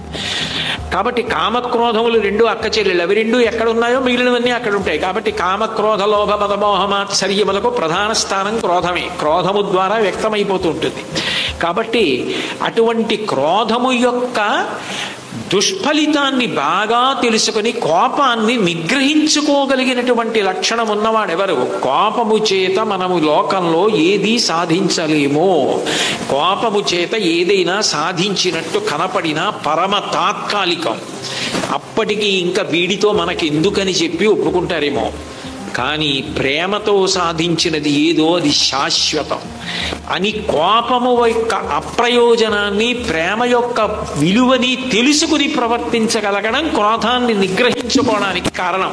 కొన్ని వాటి వలన జరిగే ప్రమాదాలు తెలుసుకుంటే అవి మనం వదిలిపెడతాయి. కోపం కూడా అటువంటిదే. తన కోపమే తన శత్రువు అని తెలుసుకుంటే కోపాన్ని వదిలిపెడతాడు. కాబట్టి అట్లా కోపం యొక్క దుష్పరిణామాన్ని తెలుసుకుని నిగ్రహించుకోగలిగిన వాడు ఎవరైనా ఉన్నాడా? జితక్రోధో ద్యుతిమాన్ కో ననసూయక, గొప్ప కాంతి కలిగినటువంటి వాడు. ఇతరుల యొక్క గుణములను దోషములుగాను, ఆయన మంచి ప్రవర్తనని చెడు ప్రవర్తనగాను చూపించి సంతోషించేటటువంటి అల్పమైన బుద్ధి కలగకుండా మంచి బుద్ధితో గుణములను గుణములుగా చెప్పగలిగిన వాడు ఉన్నాడా? అసూయ లేని వాడు ఉన్నాడా? అటువంటి అనసూయ అంటే అసూయ లేనితనం ఉన్నవాడు ఎవరున్నాడు? కస్య బిభ్యతి దేవాశ్చ జాతరోషస్య సంయుగే. ఎవరు యుద్ధం చేస్తున్నప్పుడు కోపం వచ్చినట్టు నటించినంత మాత్రం చేత దేవతలు కూడా భయపడిపోతారో అంత పరాక్రమవంతుడైన వారు ఎవరైనా ఉన్నాడా? ఏతదిచ్ఛామ్యహం శ్రోతుం పరం కౌతూహలం హిమే. అటువంటి 16 గుణములు పరిపూర్ణంగా కలిగిన నరుడు ఈ కాలంలో, ఈ లోకంలో ఎవరైనా ఉంటే ఆయన గురించి తెలుసుకోవాలని నాకు చాలా కుతూహలంగా ఉంది గురువుగారు. మహర్షేత్వం సమర్థోసి. ఓ నారద మహర్షి, మీరు తప్ప ఇది చెప్పగలిగిన వారెవరూ లేరు. కాబట్టి జ్ఞాతుమేవం విధం నరం. అటువంటి నరుడు ఎవరో దయచేసి నాకు చెప్పవలసింది అన్నారు. అయితే రామాయణంలో ఈ గుణముల గురించి ప్రస్తావన చేసినప్పుడు నరుడైన వాడెవరని అడిగారు తప్ప సర్వసాధారణంగా గుణనిధి ఎవరు అంటే భగవానుడు. భగవంతుని యొక్క గుణములుగా అడగలేదు, నరుడి గుణములుగా అడిగారు. ఇది రామాయణానికి జీవనాడి. ఎందుకు అడిగారు అంటే, ఒక మనిషి కీర్తివంతుడు కావడం, ఒక మనిషి చరిత్రని తిరగరాయడం, ఒక మనిషి శరీరం వెళ్ళిపోయినా కూడా ఆయన సాధించిన సాధితాలు అట్లాగే ఆదర్శంగా నిలబడిపోవడం, ఆయన చెప్పిన మాటలు కరదీపికలై నిలబడడం దేని వలన సాధ్యమవుతుంది అంటే గుణముల వలన సాధ్యమవుతుంది.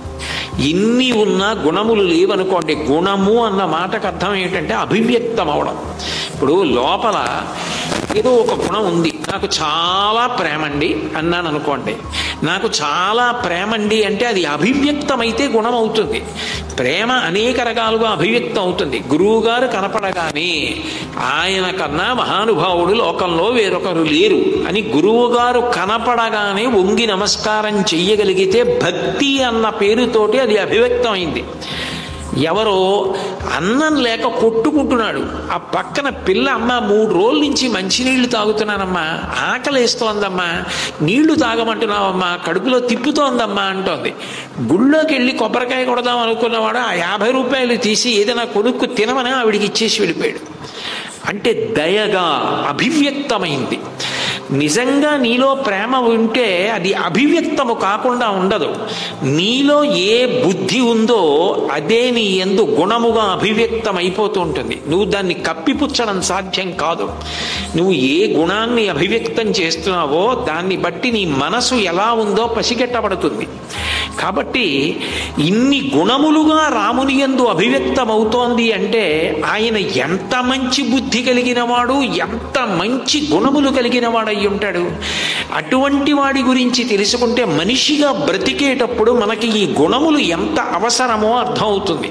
పైగా మిగిలిన ఏ ప్రాణికి లేని గొప్పతనం నరజన్మకొక్కదానికే ఉంది. దేవతలకి కూడా గొప్పతనం లేదు. ఎందుకనంటే దేవతా పదవులలోకి వెళ్ళాలి అంటే ఇక్కడ గొప్ప పుణ్యం చేసిన వాడు దేవతా పదవులలోకి వెడతాడు. క్షీణే పుణ్యే మర్త్యలోకం విశంతి. పుణ్యం అయిపోయింది అనుకోండి, మళ్ళీ వచ్చి భూమి మీద పడిపోతాడు, మనిషిగా మారిపోతాడు మళ్ళీ. కానీ నరుడు పుణ్యం చేసి దేవతా పదవులలోకి వెళ్ళగలడు. నాకు శాస్త్రం అక్కర్లేదు, గురువు అక్కర్లేదు, పుణ్యం అక్కర్లేదు, నా ఇష్టం వచ్చినట్టు నేను ప్రవర్తిస్తానది పాపం చేసిన వాడు తిరియక్కైపోయి హీనోపాధులలోకి వెళ్ళిపోగలడు. తిరియక్కంటే భూమికి అడ్డంగా పుట్టి అడ్డంగా పెరిగేటటువంటి ప్రాణిగా మారిపోగలడు.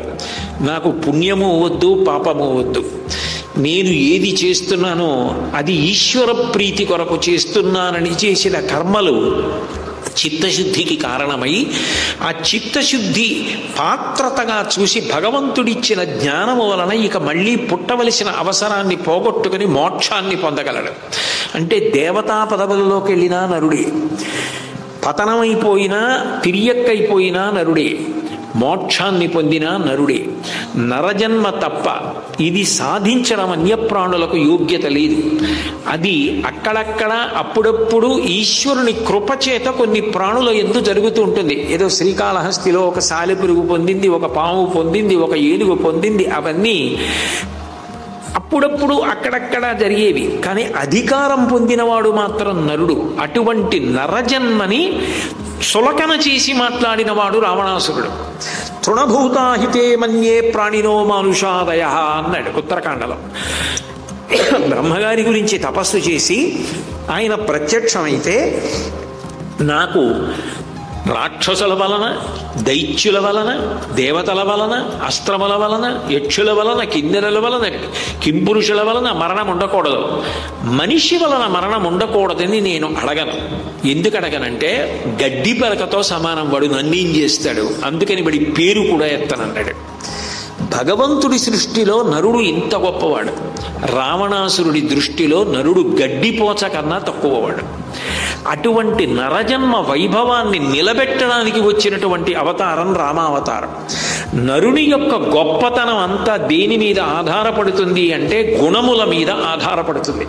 ఒక వ్యక్తి వెళ్ళిపోవచ్చు, ఆయన కీర్తి దేని చేత నిలబడిపోతుంది అంటే ఒక్కొక్క పేరెత్తేటప్పటికే ఆయన అండి మహానుభావుడు అని వెంటనే ఆ గుణాన్ని ప్రస్తావన చేస్తాం. ఉత్తమ గుణములు మనిషి ప్రయత్నపూర్వకంగా అలవాటు చేసుకోవాలి. దుర్గుణములు సాధన చేత విడిచిపెట్టాలి. అంతేకాని లోపల ఒకలా ఉండి పైకి ఒకలా ప్రవర్తించిన లోపల ఉన్నది దాగదు, గుణంగా అభివ్యక్తం అయిపోతుంది. అట్లా మంచి గుణములుగానే అభివ్యక్తం అవుతోంది జీవితంలో అంటే అది నడవడి, అది చారిత్రము, అది నమ్మకం. అట్లా ఉన్నవాడెవరో వాడు ఆదర్శ పురుషుడు. అందుకే అటువంటి నరుడెవరు అని అడుగుతున్నారు వాల్మీకి మహర్షి. అడిగితే నారద మహర్షి దాని గురించి వెంటనే ఆలోచించి బహవో దుర్లభాశ్చైవ ఏత్వయా కీర్తితా గుణాః, నువ్వు అడిగిన గుణములు సామాన్యమైన గుణములు కావయా, ఇవి భగవంతునికి అన్వయమయ్యే గుణాలు.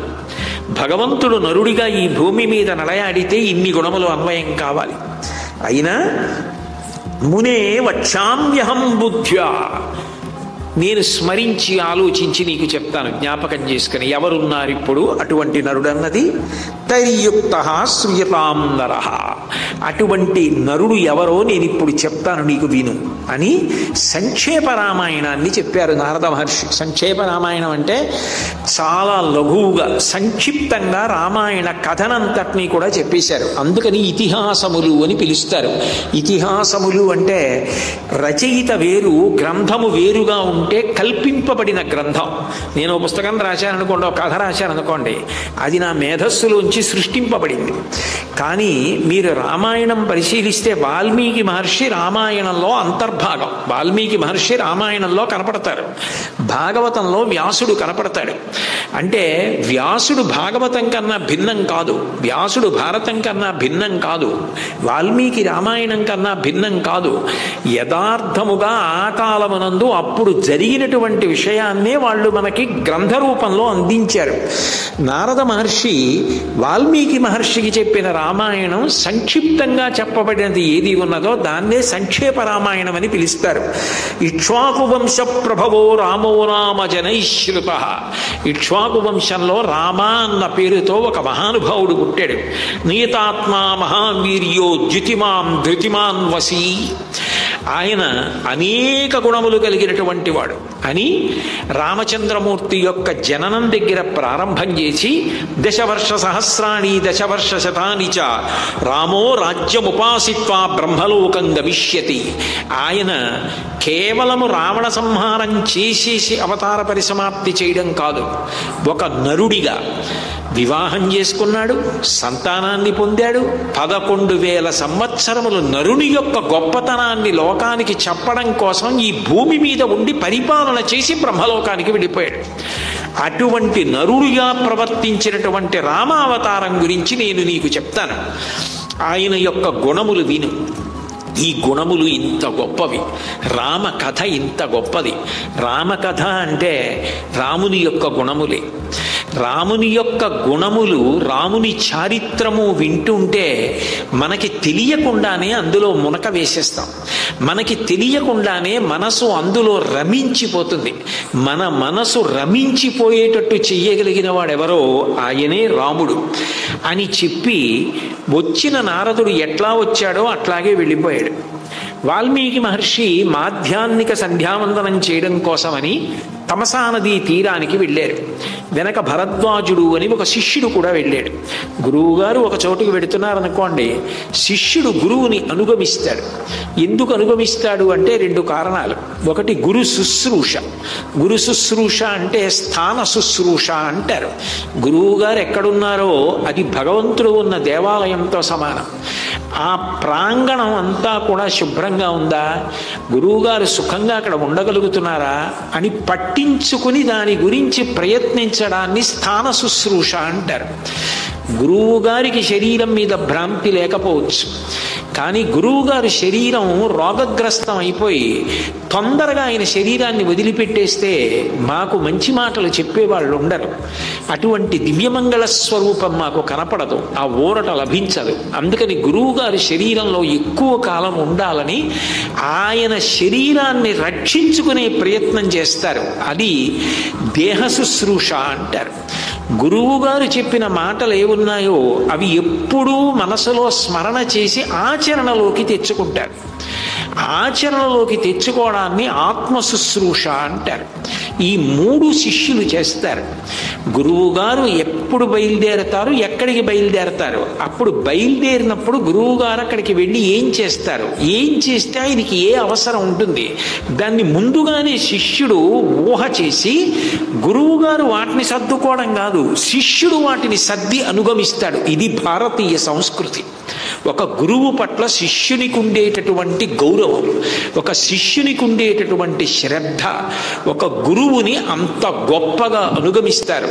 భరద్వాజుడు మాధ్యాహ్నిక సంధ్య చేసుకోవడానికి తమసా నదీ తీరానికి వెళుతున్న వాల్మీకి మహర్షిని అట్లా అనుగమించి వెళ్ళాడు. స్నానం చేయడానికి వెళ్ళి ఆ తీర్థం దగ్గర నిలబడ్డారు మహర్షి. నిలబడి భరద్వాజుణ్ణి పిలిచారు. నిశామయ, ఓ భరద్వాజ చూడబోయ్, అకర్దమమిదం తీర్థం భరద్వాజ నిశామయ రమణీయం ప్రసన్నాంబు సన్మనుష్యమనోయథ. బహుశా ఈ శ్లోకమే అంతా రామమయం, జగమంతా రామమయం కింద మారింది, పాట కింద. ఆయన భరద్వాజుణ్ణి పిలిచి అంటున్నారు, అకర్దమమిదం తీర్థం, ఓ భరద్వాజ చూడబోయ్ ఈ తీర్థం వంక, ఇందులో అసలు బురద లేదు, ఇది రమణీయం ప్రసన్నాంబు, చాలా అందంగా ఉంది, పైగా ఇది నిర్మలంగా ఉంది, నీరంతా కూడా ఎక్కడ మలినం లేకుండా ఉంది. రమణీయం ప్రసన్నాంబు సన్మనుష్యమనోయథ, సత్పురుషుడైన వాడి మనసు ఎట్లా ఉంటుందో ఈ తీర్థం అలా ఉందో అన్నారు. ఎందుకు వచ్చింది ఆ పోలిక అంటే, నారదుడి దగ్గర సంక్షేప రామాయణం విన్నారు. మనసంతా రాముడు నిండిపోయాడు, రాముడి గుణములు నిండిపోయి, అబ్బా అన్ని ఉత్తమ గుణములా, అంత గొప్ప నడవడా, అటువంటి చారిత్రమా, అటువంటి ప్రవర్తన, అంతటి త్యాగమూర్త, అంతగా శాస్త్రానికి కట్టుబడతాడా, ఎంతటి ధర్మమూర్తి, అదే తిరుగుతోంది. ఇది రామకథకున్న గొప్పతనం. రామకథా శ్రవణం ఏం చేస్తుందంటే, మన ప్రయత్నం లేకుండా మనసుని అంటుకుని మనసు ఎందు తిరుగుతుంది. అందుకని మనసంతా నిండిపోయి ఆయనకి అంతటా రాముడే కనపడుతున్నాడు, జగమంతా రామమయం కింద కనపడుతోంది. అందుకని స్నానం చేయడానికి వెళ్ళినటువంటి ఆ తీర్థం, ఆ రేవు కూడా ఆయనకి రాముడిలాగే కనపడుతోంది. అందుకే మీరు శ్లోకం లోపలి భావన చూడండి, అకర్దమమిదం తీర్థం, దీని యందు బురద లేదు, రాముని యందు పాపము లేదు. పాపం ఎప్పుడు ఉంటుంది, రాగద్వేషాలు ఉంటాయి. రాగమున్నా ద్వేషమున్నా పాపం చేస్తాడు. రాగము ద్వేషము రెండూ లేవనుకోండి, పరమశాంతమూర్తి అని గుర్తు. శాంతం అన్న మాటకు అర్థం ఏంటంటే రాగద్వేషములు లేవు అని. శాంతము లేక సౌఖ్యము లేదు సారసాదళ నయన అంటారు కదా త్యాగరాజస్వామి. అటువంటి శాంతమునకు గుర్తు ఏమంటే రాగద్వేషములు లేని మనస్సు. రాముడిది అటువంటి మనస్సు. అందుకే రాముడు ధర్మం ఒక్కటే నిర్వర్తిస్తాడు తప్ప రాగద్వేషములు ఆయనకు ఉండవు. నావాడని చేస్తే ధర్మం తప్పచ్చు, వాడి మీద కోపంతో చేస్తే ధర్మం తప్పచ్చు. నావాడని కాదు, ఆయన మీద కోపంతో కాదు, నేను చెయ్యవలసినది ఏది అని తెలుసుకుని శాస్త్రం ప్రకారం చేస్తే ధర్మం అంటారు. అటువంటి ధర్మమూర్తి రామచంద్రమూర్తి. కాబట్టి రాముని యందు పాపము లేదు. కాబట్టి అకర్దమమిదం తీర్థం, ఈ తీర్థంలో బురద ఎలా లేదో రాముడిలో పాపము లేదు. భరద్వాజ నిశామయ, ఓ భరద్వాజ చూడి తీర్థాన్ని. పైకి తీర్థం చూపిస్తున్నారు, లోపల రాముణ్ణి చూస్తున్నారు. రమణీయం ప్రసన్నాంబో, రమణీయం అంటే చాలా సుందరమైనది. లోకంలో అందమన్న దానికి నిర్వచనం లేదు. ఎందుకనంటే నాకు బాగా అందంగా కనపడినది మీకు అందవికారంగా కనపడచ్చు. ఇవాళ అందంగా ఉన్నది రేపు అందంగా ఉండకపోవచ్చు. ఇప్పుడు అందంగా ఉన్నది 10 ఏళ్ల తర్వాత అందంగా ఉండకపోవచ్చు. ఎందుకనంటే అందము కాలము చేత చెదరగొట్టబడుతుంది. మాకురు ధనజన యవ్వన గర్వం హరతి నిమీషత్కాల సర్వం మాయామయమిదమఖిలం భిత్వా బ్రహ్మపదం త్వం ప్రవిశమిదిత్వా అంటారు శంకరాచార్యుల వారు. ఒకప్పుడు ఎంతో పటుత్వంతో ఉన్న వ్యక్తి వృద్ధాప్యం వచ్చిన తరువాత సంధిబంధములు సడలిపోయి ఆయన జర్జరీభూతం కావచ్చు, శక్తి క్షీణించవచ్చు, ఆ అందం తగ్గవచ్చు. కానీ లోకంలో అందరూ అంగీకరించే అందం మాత్రం ఒకటి ఉంటుంది. ఏమిటి అందం అంటే గుణ సౌందర్యం. ఉత్తమ గుణములు కలిగినటువంటి వ్యక్తి ఎవరుంటారో ఆయనకు భౌతిక సౌందర్యంతో సంబంధము లేదు. మనశ్శాంతి కొరకు మీరు ఆ చిత్రపటాన్ని చూస్తారు. కంచి కామకోటి పీఠానికి 68వ పీఠాధిపతి చంద్రశేఖరేంద్ర సరస్వతి మహాస్వామి వారు. ఆయన ఇంత విభూతి పెట్టుకొని, ఇంత బొట్టు పెట్టుకొని, ఆయన ఉరప్పంజరం చూపుడు వేలు పెట్టి 1, 2, 3, 4, 5 అని ఎముకలు లెక్క పెట్టచ్చు. అంతగా ఎముకల గూడు పైకొచ్చేసి బక్క చిక్కిపోయి బట్ట కూడా ఒంటికి సరిగ్గా పట్టక గుండు మీద గుడ్డ కూడా జారిపోతుంటే ధర్మాన్ని అనుష్ఠించడం కోసం సన్యాసి వాహనంలో వెళ్ళకూడదని ఒక తోపుడు బండి పట్టుకుని యావత్ భారతాన్ని ఆయన పర్యటించారు. అలా నడిచినటువంటి ధర్మమూర్తులైన వ్యక్తులు ఉన్నారే, వాళ్ళు ఎంత అందగాడని మీరు చూస్తారా? అది చూడరు. అంత బక్క చిక్కిపోయిన శరీరంతో ఉన్న మహాస్వామి వారి చిత్తరువు వంక చూడగానే మీకు ఏదో గొప్ప శాంతి కలుగుతుంది. వారున్నారు, నాకేమన్న పూనిక కలుగుతుంది. వారున్నారు, నేను ఆయనకి జవాబుదారీని, నీ తప్పు చేయకూడదు అని తప్పు చెయ్యకుండా నిగ్రహిస్తుంది ఆ మూర్తి. ఆయనే ఆపగలిగినంత బలం శారీరకంగా ఉన్నవారు కాదు, కానీ ఆ మూర్తి అక్కడ ఉండగా తప్పు చెయ్యలేరు. ఎందుకనంటే అది గురువు గారి అన్న భావన. అదిగో అటువంటి మానసికమైన పరిణితి, ఆ గుణములు, ఆయన యందు ఎన్ని గుణములు, ఆ గుణములు అందం. మనిషి శరీరం శిథిలమైపోతుందేమో, కానీ తరగని అందాన్ని మనిషికి ఇవ్వగలిగినది ఏది అంటే గుణములొక్కటే. ఎంత అందగాడు కానివ్వండి, ఆయన చిత్తరువు పెట్టుకుని ప్రార్థనా శ్లోకాలు చదవరు. మహాస్వామి వారు ఎంత బక్క చిక్కిపోనివ్వండి, ఆయన చిత్తరువు పెట్టుకుని ఆయనకి నమస్కారం చేస్తారు. గోచి పెట్టుకుని ఉండనివ్వండి, అరుణాచలం భగవాన్ రమణులకు నమస్కారం చేస్తారు. తలపాగా చుట్టుకుని ఉండనివ్వండి, వివేకానందుడికి నమస్కారం చేస్తారు. కళ్ళు అలమోట్పుగా ఉండి దేన్నో చూస్తున్నట్టుగా ఉండనివ్వండి, రామకృష్ణ పరమహంసకి నమస్కారం చేస్తారు. ఎప్పుడూ సమాధి స్థితిలో ఉన్న చంద్రశేఖర భారతీ స్వామి వారికి నమస్కారం చేస్తారు. మనిషికి ఎన్ని గుణములు ఉన్నాయి, మనిషి ఎలా ప్రవర్తిస్తాడు, ఆయన ఆత్మ సౌందర్యమేమి అన్నది అందంగా నిలబడిపోతుంది తప్ప క్షీణించిపోయే సౌందర్యం సౌందర్యంగా నిలబడదు. అది అందమునకు నిర్వచనం కాదు. మనిషి కాలమునందు అతీతుడు కావలసినది తన గుణముల చేత, తన ప్రవర్తన చేత. అటువంటి వాడు రాముడు. అందుకే త్రేతాయుగంలో ఉన్న రాముడు ద్వాపర యుగం దాటి కలియుగం వచ్చిన ఇప్పటికీ ఆయన కథ నడుస్తూనే ఉంది, ఆయన నామం అట్లా నిలబడిపోయింది.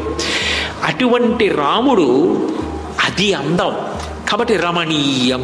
ఏమి రాముడయ్యా, నిజంగా కూడా పైకి అంతే అందగాడు కదా రాముడు. ఆజానుబాహు వరవింద దళాయతాక్షం రామం నిశాచర వినాశకరం నమామి. అటువంటి రామచంద్రమూర్తి ఆయన ప్రసన్నాంబు నిర్మలమైన ఈ నీరు ఎలా ఉందో ఆయన మనసు అలా ఉంటుంది.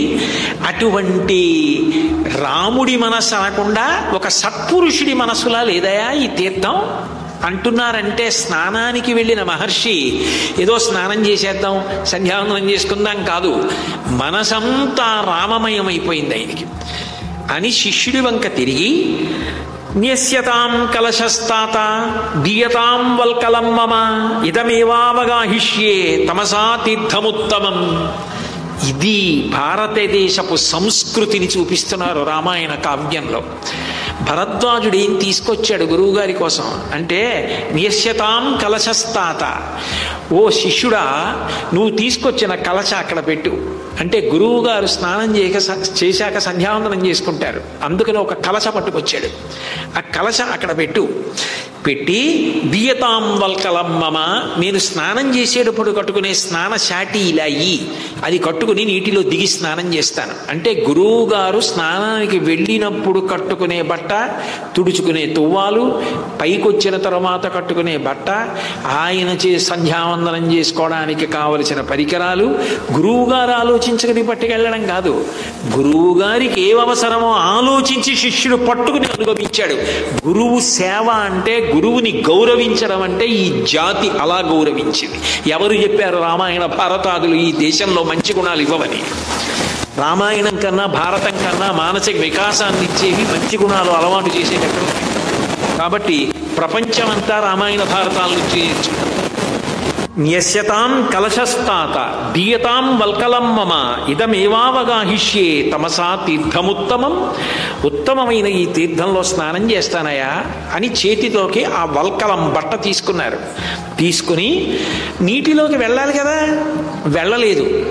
మళ్ళీ ఒడ్డుకొచ్చి ఒకసారి అరణ్యం అంతా అలా తిరుగుతున్నారు.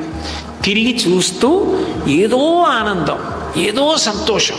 ఎందుకంటే ఆయనకి అరణ్యం చూస్తుంటే రామచంద్రమూర్తి అరణ్యవాసం, అంతటి మహానుభావుడు ధర్మం కోసం ఇటువంటి అరణ్యంలో చెప్పులు లేకుండా జటాజూటం కట్టుకుని తిరిగాడా, రాక్షస సంహారం చేశాడా, రాముడే గుర్తొస్తున్నాడు. ఏది చూసినా రాముడే. రాముడు మనసంతా నిండిపోయాడు. నిండిపోయి మళ్ళీ ఒకసారి అరణ్యంలో అలా తిరుగుతున్నారు. తిరుగుతుంటే క్రౌంచ పక్షుల జంట ఒకటి ఆ చెట్టు మీద కూర్చునుంది. మగపక్షి ఆడపక్షి క్రౌంచి రెండు ఎంతో సంతోషంగా కాలం గడుపుతున్నాయి. ఆ కాలం గడుపుతున్నటువంటి సమయంలో ఒక బోయవాడు వచ్చి మగపక్షిని బాణంతో కొట్టాడు. కొట్టేటప్పటికి గుండెల్లో ఆ బాణం గుచ్చుకున్న కారణం చేత ఆ మగపక్షి నెత్తుటితో కూడుకుని గుండెలు బ్రద్దలై కింద పడి తన్నుకుని మరణించింది. ఆడపక్షి క్రౌంచి ఆ మగపక్షి చుట్టూ తిరుగుతూ ఏడుస్తోంది. ఆ ఏడుస్తున్న సన్నివేశాన్ని చూశారు వాల్మీకి మహర్షి. తథ కరుణవేదిత్వా తధర్మో ద్విజః నిశామ్యరుదతీం క్రౌంచీం ఇదం వచనమబ్రవీత్. అరణ్యం అన్న తర్వాత పక్షులుండవా? వాటిని వేటాడే వాళ్ళు ఉండరా? బాణం వేయరా? కొట్టరా? ఇవన్నీ ఏమైనా చాలా అసాధారణమైన విషయాలా? కాదు. ఆ రోజున వాల్మీకి మహర్షి మనసంతా రాముడు నిండిపోయాడు. రాముడు నిండిపోయినా, రామాయణం నిండిపోయినా మనసు నిర్మలమైపోయి ప్రేమతో నిండిపోతుంది. అంతకన్నా ఇంకేం కావాలి? మనిషి మనసు ప్రేమతో నిండిపోయిందనుకోండి, మనిషి ఎవ్వరికీ అపకారం చెయ్యడు. మనిషి అపకారం చేయడం మానేశాడు అనుకోండి, సమస్త భూతములు ప్రశాంతంగా ఉంటాయి. అరణ్యంలో ఉన్న పెద్ద పులి ఊళ్ళోకి వచ్చి తిందాం, కానీ అన్ని ప్రాణులను రక్షించవలసినటువంటి అవసరం మనిషికే ఉంది. కారణం, గుర్రం పులిలో ఉన్న విభూతిని వాడుకోదు, కానీ మనిషి గుర్రం మీద ఎక్కేదానికి డెక్కలు చీలి ఉండవు కాబట్టి పర్వతాలు ఎక్కుతాడు. గాడిద మీద బరువు వేసి మోస్తుందని గాడిద చేత బరువు మోయిస్తాడు. నీటిలో చేప ఈదడం చూసి తాను ఈత నేర్చుకుంటాడు. పక్షి ఎగరడం చూసి తాను విమానంలో వెడతాడు. నెమలి పురివిప్పి నాట్యం చేయడం చూసి తాను నాట్యం నేర్చుకుంటాడు. కోయిల పాట పాడితే తాను సంగీతం నేర్చుకుంటాడు. సమస్త భూతముల నుండి ఉపకారములు పొందేవాడు మనుష్యుడొక్కడే. కుక్క కింద కవలం పడేస్తే రాత్రి ఇల్లు కాస్తుంది విశ్వాసం ఉన్నదని తెలిసి ఒక కుక్కని పెంచి తాను పడుకుని ఇంటి కాపలా కుక్క కప్ప చెప్తాడు. అన్ని ప్రాణులలో ఉన్న విభూతిని మనిషి వాడుకుంటాడు. ఆ మనిషి అన్ని ప్రాణులను కాపాడవలసినటువంటి లక్షణాన్ని కూడా పొందాలి అంటే ప్రేమ కలిగిన వాడై ఉండాలి. ఆ ప్రేమ మనసులో నిండిందనుకోండి, సమస్త భూతములను మనిషి కాపాడతాడు. లోకమంతా ప్రశాంతంగా ఉంటుంది. లోకమునందు శాంతి నిండడానికి కారణం మనసు ప్రశాంతత, ప్రశాంతతకి కారణం ప్రేమ, ప్రేమ నిండడానికి కారణం రామాయణం. అదే జరిగింది. వాల్మీకి మహర్షి మనసంతా కూడా రాముడు నిండిపోయాడు. అంత ప్రేమ నిండిపోయిన కారణం చేత అది దయగా అభివ్యక్తమైంది. కొట్టరాని సమయంలో కొట్టావే మగపక్షిని, ఎందుకని అంటే నిశామ్య రుదతీం క్రౌంచీం ఇదం వచనమబ్రవీత్. అవి రతి సుఖాన్ని అనుభవిస్తున్నాయి. అవి సంతోషంగా మగపక్షి ఆడపక్షి కలుసుకుని ఉన్నటువంటి సమయంలో మగపక్షిని కొట్టావే, అటువంటప్పుడు కొట్టకూడదు కదా. ఆ మగపక్షి పడిపోయి ఆడపక్షి ఎంత ఏడుస్తోంది, దయతో కదిలిపోయింది ఆయన హృదయం. కదిలిపోయి అప్రయత్నంగా దయ నిండిపోయిన కారణం చేత ఆయన నోటి వెంట ఒక శ్లోకం బయటికి వచ్చేసింది. అది శ్లోకంగా చెప్పాలని వాల్మీకి మహర్షి అనుకోలేదు. ఆయన మనస్సులో దయ బాధకి కారణమైంది.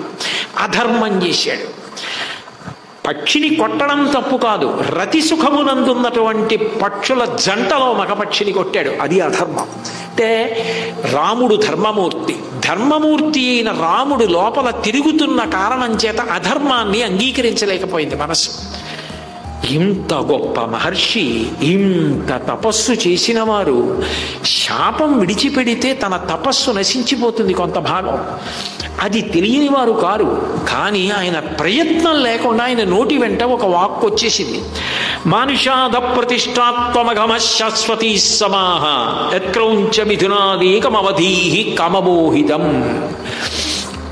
ఓ బోయవాడా, కామమోహితమై సంతోషాన్ని అనుభవిస్తున్నటువంటి క్రౌంచపక్షుల జంటలో మగపక్షిని ధర్మము తప్పి సంహరించావు కాబట్టి నీవు ఎక్కువ కాలము భూమి మీద జీవించకుండెదవుగాక, అంటే త్వరలో మరణించదవుగాక అని శపించాలనుకున్నారు అని అన్నారు. కానీ లోపల దయ ఉంది. ఆ దయతో ఆ మాటలు పైకొచ్చాయి. కానీ నేను శపించాలని అనుకున్నానా మనసులో? నా దయ బాధకి కారణమైంది. కానీ నేను అన్న మాటలు బాహ్యంలో ఆలోచిస్తే ఇవి అవతల వారికి శాపం అయ్యాయి. ఒక బోయవాడు పక్షిని కొట్టినందుకు ఇంత శాపాన్ని నేను ఇస్తానా? ఇవ్వను. మరి ఎందుకు వచ్చింది ఈ శ్లోకం నా నోటి వెంట? ఆలోచిస్తే అదే రామాయణానికి నాంది. మానిషాధ ప్రతిష్టాత్మగమ శాశ్వతీ సమాహ యత్క్రౌంచ మిథునాదేకం అవధీహి కామమోహితం. అంత దయ కలిగినటువంటి వారైతే తప్ప రామాయణ రచనకు అధికారము లేదు. అంత దయ ఉన్నదా? వాల్మీకి మహర్షికి ఉన్నదని నిరూపితమైనది. 2, ఆయన నోటి వెంట వచ్చినది శాపవాక్కు కాదు. ఆ శ్లోకాన్ని వేరొక కోణంలో పరిశీలనం చేస్తే అది రామాయణ కథ. మా అంటే లక్ష్మీదేవి, మాధవ అంటాం కదా, మా అంటే లక్ష్మీ, ధౌడు అంటే భర్త, మాధవుడు అంటే లక్ష్మీదేవి యొక్క భర్త. మా నిషాధ ప్రతిష్టాత్మగమ శాశ్వతీ సమాహ. విత్సరవిడి కామంతో ప్రవర్తించేటటువంటి రావణాసురుడనే రాక్షసుడు మండోదరి అనబడే భార్యతో కలిసి ఉండగా నువ్వు అస్త్రప్రయోగం చేసి ఆ జంటలో ఒకరైనటువంటి రావణాసురుణ్ణి సంహరించి ఈ భూమి మీద ధర్మమును నిలబెట్టినవో శ్రీనివాసుడవైన రామచంద్రమూర్తి, నీ కీర్తి శాశ్వతమగుగాక అన్న అర్థం వేరొక కోణంలో వచ్చింది ఆ శ్లోకంలో.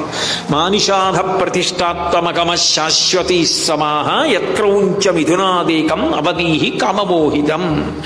కామమోహితుడై వంకర టింకర తిరుగుతున్నటువంటి ధర్మాన్ని విడిచిపెట్టినటువంటి క్రౌంచపక్షుల జంట అయిన రావణ మండోదరులలో రావణుని పడగొట్టి ధర్మమును నిలబెట్టినటువంటి ఓ విష్ణువా, నీ కీర్తి శాశ్వతమగుగాక అని భగవంతుణ్ణి కీర్తించినట్టుగా అయింది. ఆయన ఆలోచించారు, స్నానం చేశారు, సంధ్యావందనం చేసుకుంటున్నారు, మనసంతా రామకథ. నా నోటి వెంట శ్లోకం ఎందుకు వచ్చింది? అది శాపంగా రావడానికి నేను అలా అనాలని అనుకోలేదే. నా మనసులో దయ కలిగింది, బాధ కలిగింది, కానీ నేను శపించాలని అనుకోలేదు. ఆ మాట ఎందుకు వచ్చింది? ఆలోచించి అది వ్యగ్రతతో కూడుకున్నదైతే, శాపవాక్కైతే అది వేరుగా ఉండాలి. నా నోటి వెంట వచ్చినది శ్లోకమైంది. విచిత్రంగా పాదబద్ధో అక్షర సమహ, అది 4 పాదములుగా ఉంది. అక్షర సమహ, ఒక్కొక్క పాదంలో సమానంగా అక్షరాలు ఉన్నాయి, 8 అక్షరాలు తప్ప. తంత్రీలయ సమన్విత, అది వాద్య పరికరం మీద మ్రోగించడానికి వీలుగా ఉంది. విశేషించి పాట పాడడానికి యోగ్యంగా ఉంది.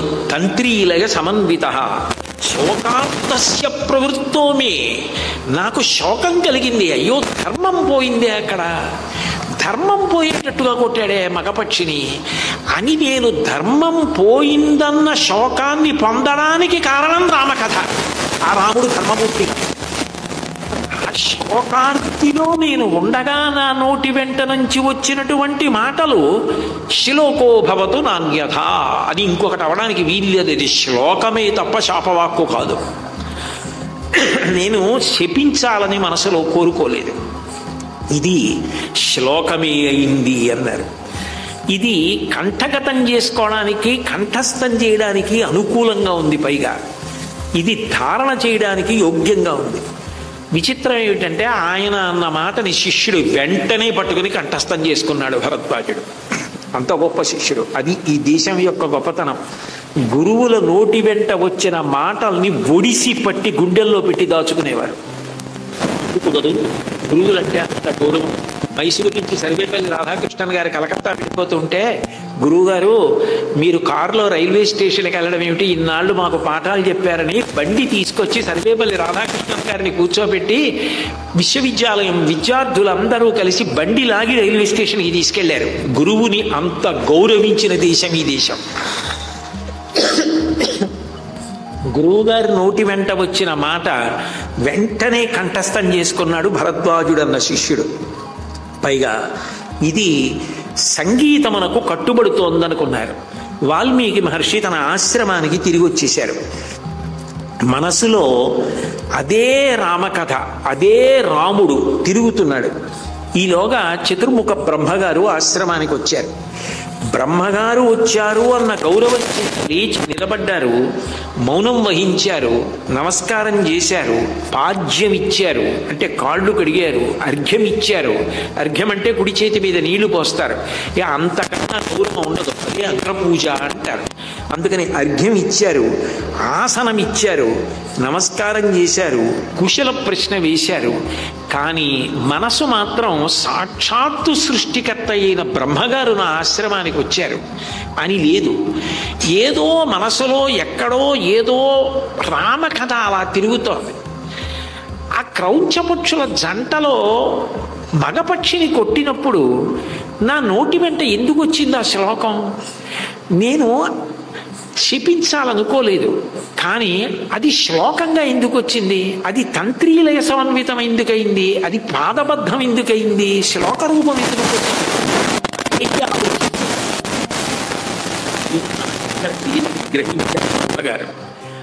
గ్రహించి వాల్మీకి మహర్షితో అన్నారు, మచ్చంతా దేవతే బ్రహ్మన్ ప్రవృత్తేయం సరస్వతి రామస్య చరితం సర్వం కురుత్వం ఋషిసత్తమా అన్నారు. ఏమయ్యా, నీ నోటి వెంట శ్లోకం వచ్చిందే, అది నా అనుగ్రహం చేత వచ్చింది. ఆ శ్లోకంలో రామాయణం అంతా ఉంది. నువ్వు అనుకున్నది నిజం. నువ్వు శపించడం కోసం ఉపయోగించినటువంటి మాట కాదు. ఆ శ్లోకం నీ మనసంతా రామకథతో నిండిపోయిన కారణం చేత ధర్మం తప్పి కథనం చూసి రామకథ ఒక శ్లోకంలో బయటికి వచ్చింది. అది శ్లోకమే. అది మచ్చందా దేవతే బ్రహ్మన్, సరస్వతి నా సొత్తు. ఆ సరస్వతి వాక్కుగా నీ నోటి నుంచి పైకొచ్చింది. నా అనుగ్రహం లేకుండా అట్లా రాదు. కాబట్టి ప్రవృత్తేయం సరస్వతి రామస్య చరితం సర్వం. ఆ శ్లోకంలో ఉన్న రామ కథ ఉన్నదే, నీకు నీ గురువుగారు నారదుడు చెప్పిన సంక్షేప రామాయణం అతి సంక్షేప రామాయణం అయింది శ్లోకంలోకి. ఇప్పుడు దాన్ని విస్తృతపరచు. విస్తృతం చేసి రామాయణంగా రచన చెయ్యి. కురుత్వం ఋషి సత్తమా, నువ్వు ఋషివి కాబట్టి, లోక కళ్యాణాన్ని కోరుకునేవాడివి కాబట్టి, అంత మృదు హృదయం ఉన్నవాడివి కాబట్టి, అంత ప్రేమగా మాట్లాడగలిగిన వాడివి కాబట్టి నువ్వు మాత్రమే ఈ కావ్యాన్ని రచన చెయ్యగలవు. నాన్ ఋషి కురితే కావ్యం, ఋషి కాని వాడు చెయ్యలేడు. కాబట్టి నువ్వు రామాయణ రచన చెయ్యి. నీకు నేను వరం ఇస్తున్నాను. నువ్వు ఆచమనం చేసి రామాయణ రచన చెయ్యడానికి ఘంటం పట్టుకోగానే రహస్యంచ ప్రకాశంచ యదృత్తం తస్య ధీమతః తచ్చాప్య విదితం సర్వం విదితంతే భవిష్యతి. అది రాక్షసుడు కావచ్చు, రామలక్ష్మణ భరత శత్రుఘ్నులు కావచ్చు, సీతమ్మ కావచ్చు. రామాయణంలో ఏ వ్యక్తులు ఉన్నారో వాళ్ళు పైకి మాట్లాడుతున్న మాటేనా, వాళ్ళ మనసులో కూడా నిజంగా అదే ఉందా అన్నది కూడా నీ బుద్ధికి ద్యోతకమవుతుంది. నీకు తెలుస్తుంది. ఇది నేను వరమిస్తున్నాను. అందుకే రామాయణాలు ఎన్నో ఉండొచ్చు. అందరూ రాసిన రామాయణం వాళ్ళు తరించాలని రాసుకున్నారు. నేను ఏ ఒక్క రచయితని తక్కువ చేయట్లేదు. కానీ యథార్థమైన రామకథ అంటే వాల్మీకి రామాయణమే. కారణం ఏమంటే బ్రహ్మగారి వరం ఉంది. బ్రహ్మగారు వరం ఇచ్చాడు. రహస్యంచ ప్రకాశంచ, పైకి జరిగిన కథ తెలుస్తుంది. కానీ వాళ్ళ మనసులో నిజంగా అలాగే అనుకున్నారా, అప్పటికట్లా మాట్లాడారా అన్నది కూడా నీకు తెలుస్తుంది మహర్షి. రాక్షసుల మనసులలో ఉన్న అభిప్రాయాలు కూడా నీకు తెలిసిపోతాయి. నతేవాగనృతా కావ్యే కాచితత్ర భవిష్యతి గురురామ కథాం పుణ్యాం శ్లోకబద్ధాం మనోహరాం. ఓ మహర్షి, నువ్వు ఈ రామాయణాన్ని రచన చెయ్యి. నువ్వు రచన చేసే ఈ రామాయణం ఉందే, అందులో ఒక్క మాట కూడా అబద్ధం కాదు. నువ్వు రచించిన రామాయణంలో ప్రతి మాట సత్యమే. ఒక చిన్న మాట కూడా పొల్లు మాట కానీ అబద్ధం కానీ నీ చేత రచింపబడదు.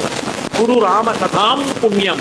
ఈ రామ కథని ఎవరు వింటున్నారో, ఎవరు చదువుకుంటున్నారో వారందరికీ కూడా గతంలో చేసినటువంటి దోషములన్నీ తొలగత్రోయబడతాయి.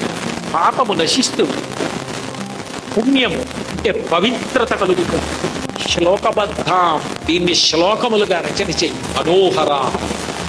రామ కథని వేరు వేరు కళ్ళజోళ్లు పెట్టుకుని చూడక్కర్లేదు. రామకథని రామకథగా ఎన్ని పర్యాయములు జరిగినా, ఎన్ని పర్యాయములు విన్నా అది మనసుని హరిస్తుంది. కష్టపడి రామకథ వినక్కర్లేదు. రామకథ వింటుంటే ఎంత సంతోషంగా, ఎన్ని మాటలు విన్నా అంత సంతోషంగా ఉంటుంది. ఎవరికైనా సంతోషంగా ఉంటుంది. అలా మనసుని హరించగలిగినటువంటిదిగా నువ్వు రామాయణాన్ని రచన చేస్తావు. యావస్థాస్యంతి గిరయః సరితశ్చ మహీతలే తావద్ రామాయణ కథ లోకేషు ప్రచరిష్యతి. ఎంత కాలము పర్వతములు ఉంటాయో, ఎందుకనంటే పర్వతములకు భూధరములని పేరు. పర్వతములను ఆధారం చేసుకుని భూమి నిలబడుతుంది. ఎంత కాలము పర్వతములు ఉంటాయో, ఎంత కాలము నదులు ప్రవహిస్తాయో, ఎంత కాలము ఈ భూమి ఉంటుందో అంతకాలము రామాయణం ఉంటుంది. అంటే ఎంతకాలం ఈ పర్వతాలు ఉంటాయో, నదులు ఉంటాయో, భూమి ఉంటుందో అంతకాలమే మనిషి ఉంటాడు. అంటే మనుష్య జాతి ఉన్నంతకాలం రామకథ చదువుకోవలసిందే, రామకథ చెప్పవలసిందే, రామకథ వినవలసిందే. మనిషి మనిషిగా బ్రతకడానికి రామకథ కన్నా గొప్పది లోకంలో ఇంకొకటి లేదు. కాబట్టి రామకథా శ్రవణం చేయవలసిందే అన్న తర్వాత వాల్మీకి మహర్షి సంతోషించారు. బ్రహ్మగారు వచ్చినట్లుగానే వెళ్ళిపోయారు. ఆచమనం చేసి తూర్పు దిక్కుగా గర్భ కొసలు వేసుకొని వాల్మీకి మహర్షి కూర్చొని ఆ శ్రీరామాయణ రచన చేశారు. 24,000 శ్లోకానాం ఉక్తవాన్ ఋషి. 24,000 శ్లోకాలతో రచించారు. 24 బీజాక్షరాలు గాయత్రి. ఏ మంత్రంలోనైనా ఒకటో రెండో ఉంటాయి బీజాక్షరాలు, కానీ గాయత్రి మంత్రానికి ఒక గొప్పతనం ఏంటంటే ఆ మంత్రంలోని 24 బీజాక్షరాలే. 24 బీజాక్షరాలని విస్తరించి ఒక్కొక్క బీజాక్షరానికి 1000 శ్లోకాలు చొప్పున రామాయణ రచన చేశారు. కాబట్టి రామాయణం చదవడం, రామాయణం వినడం అంటే గాయత్రి మహామంత్ర వ్యాఖ్యానం వినడం కింద లెక్క. కాబట్టి 24,000 శ్లోకానాం ఉక్తవాన్ ఋషి తదా సర్గశతాన్ షట్కాండాని తథోత్తరం. ఆయన 500 సర్గలతోటి 6 కాండలతోటి ఆ పైన ఉత్తరకాండతోటి రామాయణాన్ని రచన చేసి ఇచ్చారు. ఇచ్చినప్పుడు ఆయన రామాయణానికి పెట్టుకున్న పేర్లు కావ్యం రామాయణం కృత్స్నం సీతాయాశ్చరితం మహత్ పౌలస్య వధమిత్యేవ చకార చరితం వ్రతః. ఈ రామాయణాన్ని నేను రామాయణము అని పిలుస్తున్నాను. ఆయనము అంటే కదలిక అని. ఉత్తరాయణము దక్షిణాయనము అంటాం. ఆయనము అంటే కదలడం. కదలడం అన్నది 2 కాళ్ళ మీద ఉంటుంది. బరువునంతటినీ ఒక కాలు మీదకి మోపి రెండవ కాలు కదిపి ముందుకేస్తారు. మళ్ళీ బరువుని ముందు కాలు మీదకి తీసుకుని వెనక కాలు కదుపుతారు. ఒక కాలు మీద బరువు నిలబెట్టి రెండవ కాలు కదుపుతూ ఉంటారు. గమనం, కదలిక, ఆయనం అలా నడుస్తారు. రాముడు నడుస్తాడు. రాముని ఆయనం, రాముని నడక ఎలా ఉంటుందంటే భౌతికమైన కాళ్లతో కాదు, ధర్మము సత్యము. ధర్మమునందు నిలబడతాడు, సత్యమునందు ఊంచుకుంటాడు. సత్యమునందు ఊంచుకుంటాడు, ధర్మమునందు కదులుతూ ఉంటాడు. సత్యధర్మమునందు 2 కాళ్లుగా చేసుకుని కదిలిన రామచంద్రమూర్తి కథ రామాయణం. కాబట్టి దీనికి రామాయణం అని పేరు పెడుతున్నాను. సీతాయాశ్చరితం మహత్. సీతమ్మ తల్లి యొక్క నడవడి, ఆమె యొక్క కథ. పౌలస్య వధమిత్యేవ. పులస్త్య బ్రహ్మ యొక్క వంశంలో పుట్టినటువంటి ఆ రావణాసురుని యొక్క వధ అన్న పేరుతో ఈ 3 పేర్లతో ఈ రామాయణ రచన చేస్తున్నాను అన్నారు. పాఠ్యే గేయే చ మధురం ప్రమాణై స్త్రిభిరన్వితం జాతిభి సప్తభిర్బద్ధం తంత్రీలయ సమన్వితం రసై శృంగార కారుణ్య హాస్య వీర భయానకై రౌద్రాదిభిశ్చయ సంయుక్తం కావ్యమే తదగాయతాం భ్రాతరౌ స్వర సంపన్నౌ గంధర్వా వివరూపిణౌ రూపలక్షణ సంపన్నౌ మధుర స్వరభాషిణౌ. ఆ రామాయణ రచన చేసినప్పుడు ఎంత గొప్పగా చేశారంటే పాఠ్యే గేయే చ మధురం, రామాయణాన్ని గానం చేసినా అంత మధురంగా ఉంటుంది. అసలు నిజానికి రామాయణాన్ని గానం చేయడానికి వీలుగానే మహర్షి రచన చేశారు. అందుకే లవకుశులు గానం చేశారు రామాయణాన్ని మొట్టమొదట. అటువంటి గానం చెయ్యడానికి వీలుగా రచన చేశారు. చదువుకున్నా కూడా అంత మధురంగా ఉంటుందట. రామాయణ కావ్యం గురించి ఒక మాట చెప్తారు పెద్దలు. ఏదైనా ఇతర భాషలో ఉన్న పుస్తకం చూస్తే అది ఆ భాషలో ఉందంటారు. కానీ వాల్మీకి రామాయణం ఎవరు చదువుకున్నా అంటారట ఇది మా భాషలోనే ఉందంటారట. అట్లా రచన చేశారు. అటువంటి సంస్కృతం అంత గొప్పగా ఉంటుంది రామాయణం. పైగా రామాయణం చదువుతుంటే, రామాయణం వింటుంటే ప్రత్యక్ష ప్రసారం. మీకు కథ చెప్తున్నట్టుండదు. ఆయన బయలుదేరాడు, అన్న దగ్గరికి వచ్చాడు, చేతులు కట్టుకున్నాడు, అన్న ముందు నిలబడ్డాడు, అన్నకి నమస్కారం చేశాడు. అన్నగారు తమ్ముడా భద్రంతే నీకు క్షేమముగాక, ఏమి ఇలా వచ్చావని అడిగారు. అప్పుడు తమ్ముడు మాట్లాడడం మొదలెట్టాడు. మీకు అక్కడ అన్నదమ్ములు ఇద్దరూ కలుసుకోవడం, నిలబడ్డం, మాట్లాడుకోవడం మనసులో కనపడుతూ ఉంటుంది. మనసులో కనపడేటట్టుగా రామాయణాన్ని రచన చేశారు. అందుకే అంత మధురమైన కావ్యం, అంత గొప్ప రచన లోకంలో ఇంకా లేదు. కాళిదాస మహాకవి అంతటి వాడు రామాయణం జరిగి నేను రామాయణంలా రచన చెయ్యాలని కుమార సంభవం చేశాడంటే ఎంత గొప్ప రచనో, ఎటువంటి వర్ణనలో, ఎటువంటి కావ్యమో అర్థమవుతుంది. కాబట్టి సంగీత సాహిత్యాలు రెండిటి విషయంలో కూడా ఆది కావ్యమై మధురాతి మధురం. ధృత, మధ్య, విలంబిత అన్న 3 ప్రమాణముల చేత ప్రతిపాదింపబడుతుంది.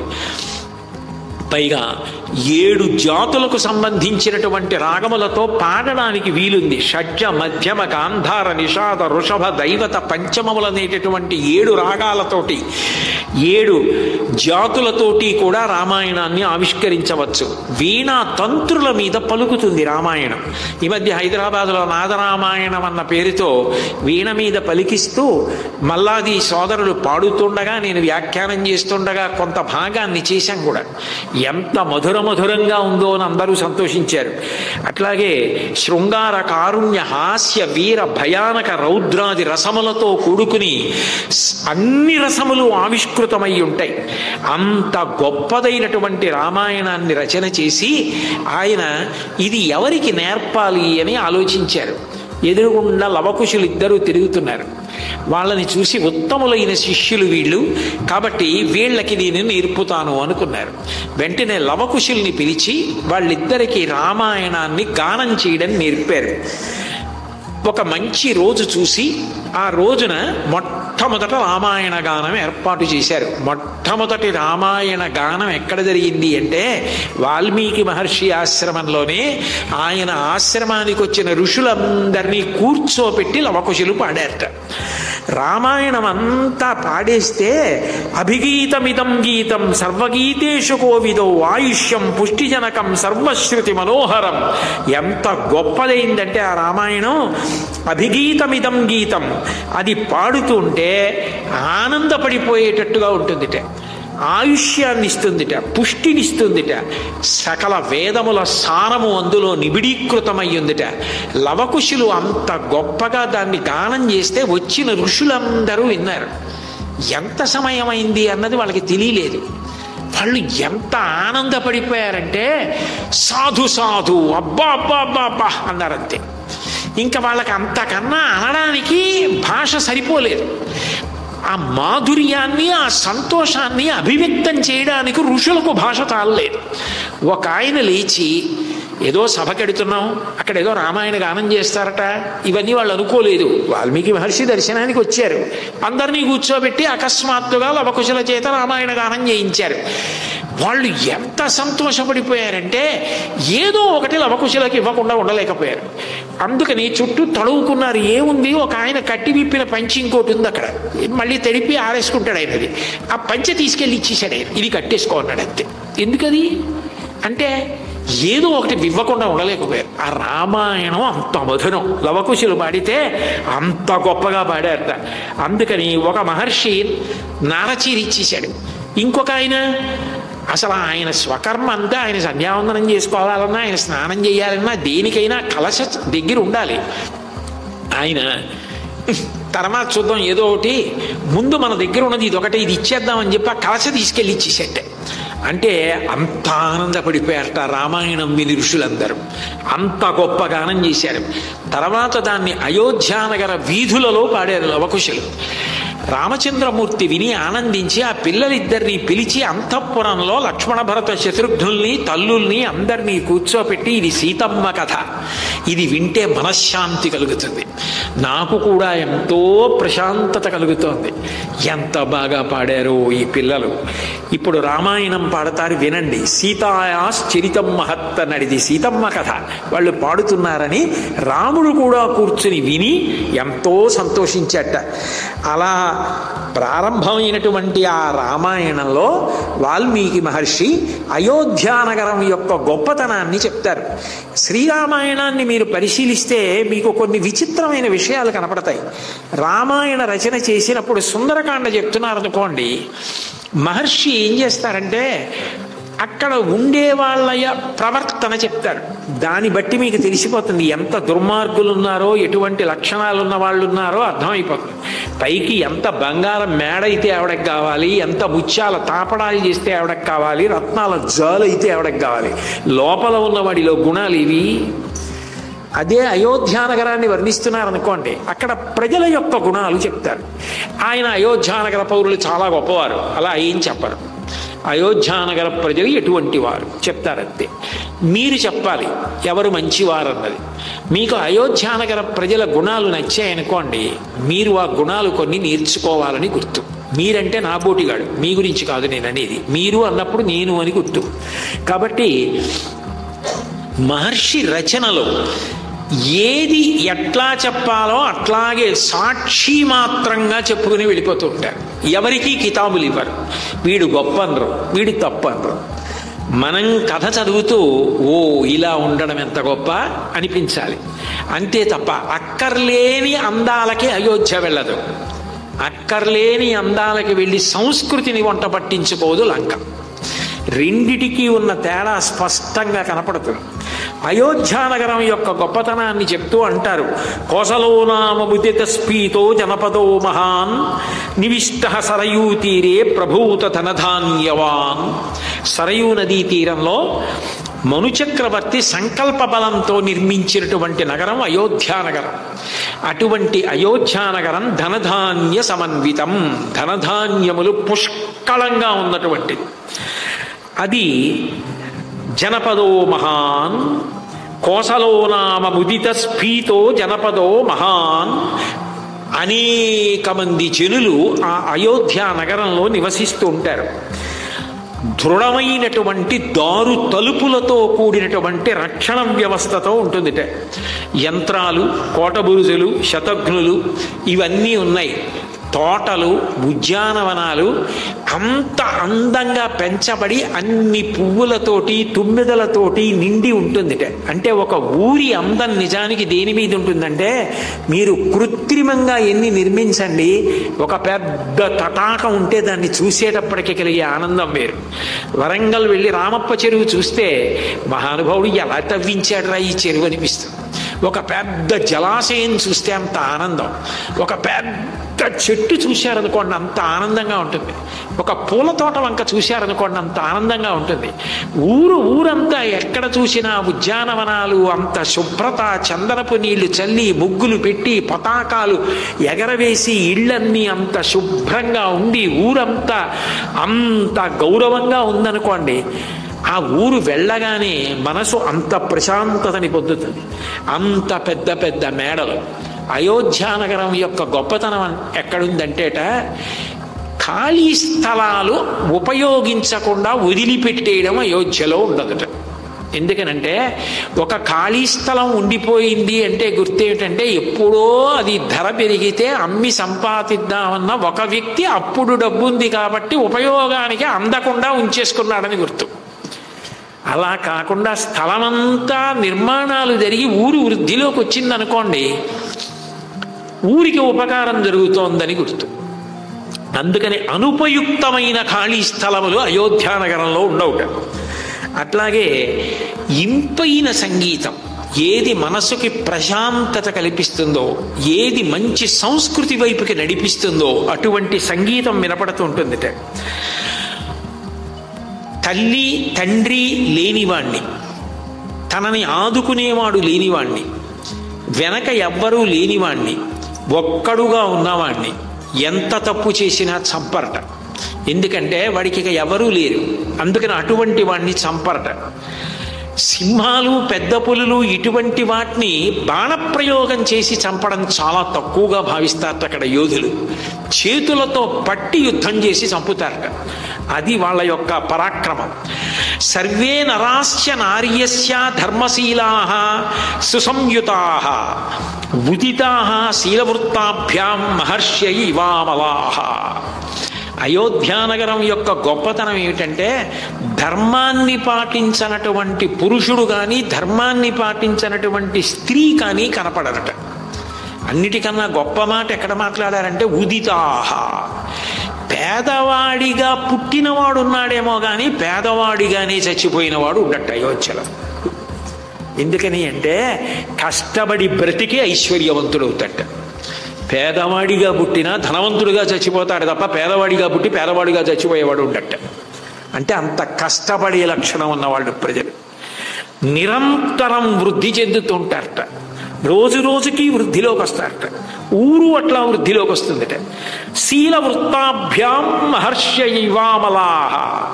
మహర్షుల మనసులు ఎలా ఉంటాయో అక్కడ ఉన్న ప్రజల మనసులు అంత నిర్మలంగా ఉంటాయట. అంత మంచి స్వభావంతో ఉంటారట. కపటంతో ప్రవర్తించే వాళ్ళు ఎవరు ఉండారట. నాల్ప సన్నిచయ కశ్చిదాసీత్తస్మిన్ పురోత్తమే కుటుంబీయో అసిద్ధార్థో గవాశ్వ ధనధాన్యవాన్. తక్కువ కూడబెట్టినవాడు ఎవరు ఉండట. తక్కువ కూడబెట్టడం అంటే మీరు ఒక్కటి గుర్తుపెట్టుకోవాలి. తను చెయ్యవలసినది చేస్తూ ప్రభుత్వానికి కట్టవలసిన పన్ను కడుతూ 10 రూపాయలు సంపాదించిన వాడు 2 రూపాయలు దాచాడు అనుకోండి, విచ్చలవిడితనం లేనివాడని గుర్తు. 1,00,000 రూపాయలు సంపాదించిన వాడు 99,000 దాచుకుని 1,000 రూపాయల్లో నిరాడంబరంగా బ్రతికి ఈ 99,000 సామాజిక ప్రయోజనానికి పనికొచ్చేట్టుగా పెట్టుబడి పెడుతున్నాడు అనుకోండి, ఆయన నిరాడంబరంగానే జీవితాన్ని ఉజ్వలంగానే బ్రతుకుతున్నవాడని లెక్క. ఎవరు ఎంత దాచారని కాదు, తక్కువ దాచిన వారు లేరుట. అంటే నీకున్నదేదో దాంట్లో ఎక్కువ భాగం ఉంది కదా అని ఖర్చు పెట్టుకున్నవాడు భవిష్యత్ తరాలకి ద్రోహం చేసినవాడు. తనకున్న దాంట్లో తాను ఖర్చు పెట్టి తన వృద్ధిని తాను చూసుకోని వాడు తనకి తాను ద్రోహం చేసుకున్నవాడు. ఈ రెండిటి మధ్య సమతౌల్యం పాటించి ప్రవర్తించిన వాడు ఆదర్శవంతమైన జీవితం గడిపినవాడు. అట్లా ఉంటారట అక్కడ ఉన్న పౌరులందరూ కూడా. అంటే ఎవరి దగ్గర ఎంతైనా ఉండొచ్చు, కానీ విలాసాలకి వ్యసనాలకి ఖర్చు పెట్టే వాళ్ళు మాత్రం కనపడరు. ప్రయోజనకరమైన పనులకు మాత్రమే ఖర్చు పెడతారట. అందుకే ఏనుగులు గుర్రాలు ధనం ధాన్యం నాకు లేవు అన్నవాడు ఉండట అక్కడ. 3 పురుషార్థములను అందరూ సాధించారట. అంటే ధర్మము చేత అర్థాన్ని కామాన్ని కట్టారు. ఎవరికైనా కోరిక పుడితే ధార్మికమైన కోరిక, ఎవరైనా డబ్బు సంపాదిస్తే ధార్మికంగా, ఖర్చు పెడితే ధార్మికంగా, ధర్మము చేత అర్థకామములను కట్టారట. కుటుంబి కాని వాడక్కడ లేడు. కుటుంబి అంటే 10 మంది ఉంటే కుటుంబి అని పిలుస్తారు. ఎవరెవరు ఉండాలి అంటే తను, తన భార్య, తన తల్లి, తన తండ్రి, 2 కొడుకులు, 2 కోడళ్ళు, కూతురు, అతిథి. ప్రతిరోజు అతిథిని పిలిచి అన్నం పెట్టి అతిథి భుక్త శేషాన్ని తింటారట వాళ్ళు. అతిథి దేవో భవ. అతిథి అంటే భగవంతుడే. అందుకని అతిథి తినగా మిగిలిన శేషాన్ని వాళ్ళు తింటారట. 10 మంది ఉంటారు కాబట్టి కుటుంబి అంటే ఏమంటే కూతురు పెళ్ళైపోదా అని మీరు అడగచ్చు. కూతురికి పెళ్ళైపోయినా కూతురికి కుటుంబంలో సభ్యత్వం పోదు. ఎందుకంటే చతుర్థి విభక్తి వేసి కన్యాదానం చేయరు, ఇదం నమమ అనరు. అందుకని కూతురికి కుటుంబంలో సభ్యత్వం ఉంటుంది. ఆమెకి రావడానికి మా నాన్నగారు మా అమ్మ అనడానికి, పిలవకపోయినా రావడానికి అధికారం ఉంది కూతురికి. కాబట్టి కుటుంబి 10 మందితో ఉంటాడు. కాముకుడైన వాడు, ధర్మాన్ని విడిచిపెట్టినవాడు, అర్థం లేకుండా దాచుకోవడమే లక్షణంగా దాచుకునేవాళ్ళు, క్రూర స్వభావంతో ఇతరులను బాధించి సంతోషపెట్టేవాడు, విద్యయందు అనురక్తి లేనివాడు, చదువెందుకు అనేవాడు ఆ రాజ్యంలో కనపట్టట. అందరికన్నా ముందు చదువు ప్రధానం, చదువుకోవాలి, మనిషిగా పుట్టినందుకు చదువు ప్రధానం అంటారట. అట్లాంటి వాళ్ళు. అట్లాగే కడుపు నిండా తినకుండా దాచుకుందామన్న బుద్ధి ఉన్నవాళ్ళు అక్కడ ఉండారట. దాచుకోవాలి కానీ ముందు మనం తినవలసింది మనం తినాలి అని తినేవాళ్ళు ఉంటారట. అట్లాగే అగ్నిహోత్రాన్ని ఆరాధించని వాడు, యజ్ఞం చెయ్యనివాడు అక్కడ కనపడట. నా కుండలి నా మకుటి నా స్రగ్వి నాల్పభోగవాన్ నా మృష్టో నానులిప్తాంగో నా సుగంధశ్చ విద్యతే. నా కుండలి, కుండలములు చెవులకు ఆభరణములు లేనివాడు, నామకుటి తలపాగా కట్టుకోనివాడు, నామకుటి నాస్రగ్వి మెడలో పూలదండ లేనివాడు, నాల్పభోగవాన్ తక్కువ భోగం అనుభవించేవాడు. అంటే తక్కువ భోగం అనుభవించేవాడు అనేటప్పటికీ తృప్తి కలిగిన వాడని గుర్తు. ఎప్పుడైతే నాదేముందండి వాళ్ళతో పోలిస్తే నా బతుకు ఏం బతుకు, ఎన్నున్నాయి వాళ్ళకి అని ఏడిచిన వాడికి ఉన్నదాంతో తృప్తి లేదు. వాడు బతుకంతా ఏడిపోయి నాకు ఏం లేదండి అని బతికిన వాడు ఎవరో వాడు ఐశ్వర్యవంతుడు. ఎవరిది అల్పభోగం కాదు, అంతే ఎవరికి వాళ్ళకే నాకు ఏం లేదని బతుకుతున్నవాడు. కాబట్టి నా అల్పభోగవాన్ నా మృష్టో, అభ్యంగ స్నానం చేయకుండా ఎవరు ఉండరట. అందరూ తలస్నానం చేసేవాళ్ళే. నానులిప్తాంగో, అందరూ శరీరానికి చక్కటి సుగంధ ద్రవ్యాలు రాసుకొని అంత చక్కగా అంత శౌచ్యంతో అంత శుభ్రంగా ఉంటారట. నా సుగంధశ్చ విద్యతే. ప్రజలు రాజభక్తి అంత కలిగినటువంటి వాళ్ళు. కాంభోజ బాహ్లిక, అట్లాగే వనాయు సింధు దేశాలకి సంబంధించినటువంటి గొప్ప గొప్ప గుర్రాల మీద తిరుగుతూ అయోధ్యానగరం అంతా గుర్రాలు తిరుగుతూ కనపడతాయిట. భద్రజాతి ఏనుగులు, మంత్రజాతి ఏనుగులు, మృగజాతి ఏనుగులు, భద్రమంత్రజాతి ఏనుగులు, భద్ర మృగజాతి ఏనుగులు, మృగ మంత్రజాతి ఏనుగులు, ఇన్ని రకాలైన పర్వతాల లాంటి ఏనుగులు అయోధ్యానగరంలో తిరుగుతూ కనపడుతూ ఉంటాయిట. 80 మంత్రులు అయోధ్యానగరంలో దశరథ మహారాజు గారికి పరిపాలనలో ఉపకారం చేస్తూ ఉంటారు. వాళ్ళందరూ పరమ సమర్థులు. రాజు మంత్రి పదవి ఇచ్చేటప్పుడు వాళ్ళ స్నేహితుల్ని కూడా పరిశీలిస్తాట. వాళ్ళ స్నేహితులు ఎటువంటి వారు, దాన్ని బట్టి వీళ్ళు ఇలాగే ఉంటారా అన్నది తెలుస్తుందని స్నేహితుల్ని కూడా పరిశీలన చేస్తే తప్ప మంత్రి పదవి ఇవ్వరట అక్కడ. ఆ మంత్రులు ఎంత గొప్పవారు అంటే ఆకారాన్ని బట్టి మనసుని చెప్పేస్తారట. అంత బాగా మనుషులను చదవగలిగిన లక్షణం ఉన్నవారట. లంచం అన్న మాటకి ఎంత దూరంలో ఉండాలో అంత దూరంలో ఉండారట. 80 ప్రధానులైన మంత్రులు. దృష్టి, జయంతుడు, విజయుడు, సిద్ధార్థుడు, అర్ధసాధకుడు, అశోకుడు, మంత్రపాలుడు, సుమంత్రుడు. సకల విద్యలు నేర్చినటువంటి వారు మంత్రులు. ఏదైనా చెయ్యకూడని పని చెయ్యడం అన్న మాట వచ్చేటప్పటికే వాళ్ళు చాలా సిగ్గుపడిపోతారట.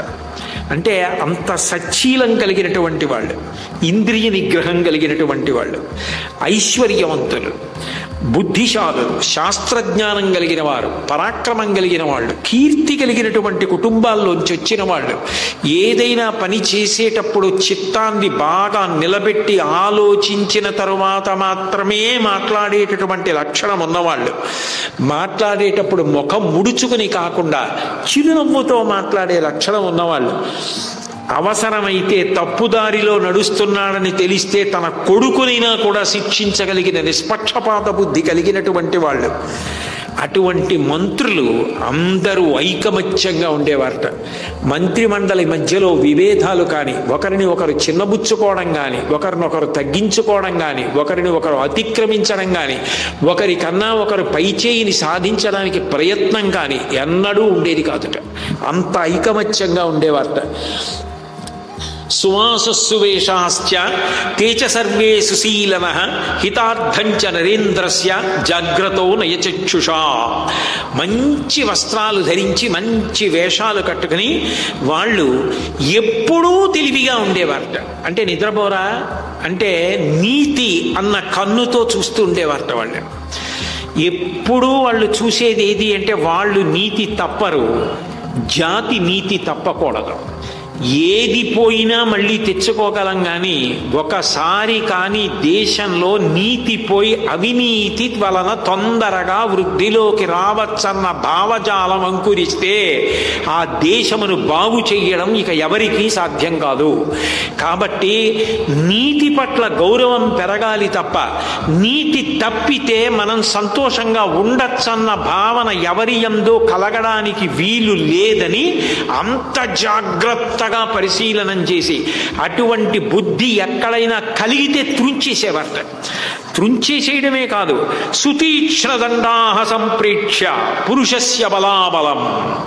వాళ్ళు శిక్ష వేసేటప్పుడు ఈ తప్పు చేశాడు కాబట్టి ఈ శిక్ష వేస్తామని వేసేవారు కాదుట. ఆ తప్పు ఎటువంటిది అని చూసేవారట. వీడు చేసిన తప్పు ఇది ఆకర్షణీయంగా ఉండి అంటువ్యాధిలా అందరి యందు కూడా ప్రబలితే ఎంత ప్రమాదకరమైపోతుంది దేశం, సంస్కృతి ఎంత విచ్ఛిన్నమైపోతుంది, దేశ కీర్తి ప్రతిష్టలు ఎంత నశించిపోతాయి. ఇటువంటి వాడు ఆదర్శంగా ఉండకూడదు. ఇది అంటువ్యాధిని ఎలా ఆపేయడానికి ప్రయత్నిస్తామో, అసలు అది అంటుకోకుండా రోగనిరోధక చికిత్స ఎలా తీసుకుంటామో, ఇది ప్రమాదకరమైన పని చేసి ఈ పని చేయడం ద్వారా ఇది తప్పైన మనం సంతోషంగా ఉండొచ్చు అని నిరూపించి లోకంలో అవినీతి పెరగడానికి కారణమయ్యడానికి ప్రయత్నించేవాడు ఎవరైనా కూడా తీవ్ర శిక్ష వేసేవారట. ఎందుకంటే ఇక అది పెరగకుండా జాతి యందు సంస్కృతి నిలబడాలి. అది పెద్ద తప్పైన తెలియక చేసినది, కావాలని చేసినది కానిది, దాని వలన ఎక్కువ మంది ఇబ్బంది పడనిది, అమాయకత్వం అందులో స్ఫుటంగా కనపడుతున్నది ఉంటే తక్కువ శిక్ష వేసేవారట. అంటే మొత్తం దేశం యొక్క క్షేమాన్ని, వ్యక్తి యొక్క ప్రవర్తనని, ఆయన నైజాన్ని, ఎటువంటి మనస్థితితో దోషాన్ని చేశాడన్న దాన్ని దృష్టిలో పెట్టుకుని మంత్రులు శిక్షలు వేసేవారట. దాని వలన దేశంలో సంస్కృతి నశించిపోకుండా, నీతి నియమాలు నశించిపోకుండా ప్రజలందరూ కూడా ప్రభుభక్తి పరాయణులై అందరూ నీతి నిజాయితీలతో అంత సంతోషంగా బ్రతకడానికి కారణమైంది. అంత గొప్పగా రాజ్యాన్ని దశరథ మహారాజు గారు ఈ 80 మంత్రులతో కలిసి పరిపాలన చేస్తున్నాడు. ఆ అయోధ్య నగరం ఈ పృథివిలో ఉన్న స్వర్గమా అన్నట్లుగా భాషిస్తోంది. శ్రీరామాయణం చదువుకుంటే మనకొచ్చేది ఏది అంటే అసలు ఉత్తమ పురుషుడైనటువంటి రాముని గుణములు వాల్మీకి మహర్షిని ఎంత సంతోషపెట్టాయి. అయోధ్యానగర పౌరుల యొక్క గుణాలు చదువుతుంటే, ఆ మంత్రుల గుణాలు చదువుతుంటే, రాజు గుణాలు చదువుతుంటే ఋషితుల్యుడై అంత ధర్మాన్ని స్థాపించిన ధర్మరాజు ఆ దశరథ మహారాజు గారి గురించి చదువుతుంటే వింటూ ఉంటే అబ్బా మనిషిగా ఇలా బ్రతకాలి, దేశం ఇలా ఉండాలి, మనందరం అలా బ్రతకాలనిపిస్తుంది. ఉత్తమ భావజాలాన్ని నింపగలిగిన సత్యమైనటువంటి గ్రంథం శ్రీరామాయణం. అందుకే రామాయణం ఎంతకాలం ఉంటుందో అంతకాలము మనుష్య జాతి యొక్క గౌరవం నిలబడుతుంది. ఇవాళ నేను ఇక్కడ ఈ ప్రవచనాన్ని పూర్తి చేస్తూ మీ అందరూ 2 గంటల పాటు అంత తదేక దృష్టితో, అంత తాదాత్మ్యతతో రామాయణాన్ని విన్నారు. మళ్ళీ రేపు సాయంకాలం 6 గంటలకి తిరిగి కలుసుకున్నప్పుడు తరువాతి భాగాన్ని ప్రవచనం చేసే ప్రయత్నం చేస్తాను. 2 ప్రధానమైనటువంటి విషయాల్ని మీకు నేను మనవి చేస్తాను. ఆ విషయాల్ని మీరు జాగ్రత్తగా వినండి. ఒక్కసారి ఆప్ చేయండి బాబు, ఒక్కసారి ఆగండి, ఒక్కసారి ఆగండి ఆచార్య గారు. కాంచీపురంలో ఉపనిషద్ బ్రహ్మేంద్ర మఠం అని ఒక మఠం ఉంది. అది చాలా చాలా ప్రాచీనమైన మఠం. అక్కడ ఉపనిషద్ బ్రహ్మేంద్ర స్వామి వారని ఒక స్వామివారు ఉండేవారు. ఆయన జీవన్ముక్తులు. అక్కడ ఒక శ్రీరామ యంత్రం ఉంటుంది. అక్కడ సీతారామ లక్ష్మణులు హనుమ ఉంటారు. అవి ఒక అద్భుతమూర్తులు. శిఖి కనకమాలయ అని నిత్యాగ్నిహోత్రీడీకుడైన రాముడు గుండు చేయించుకుని పిలక పెట్టుకుని ముడి వేసుకుని ఎట్లా ఉంటాడో అట్లా ఉంటాయి మూర్తులు అక్కడ.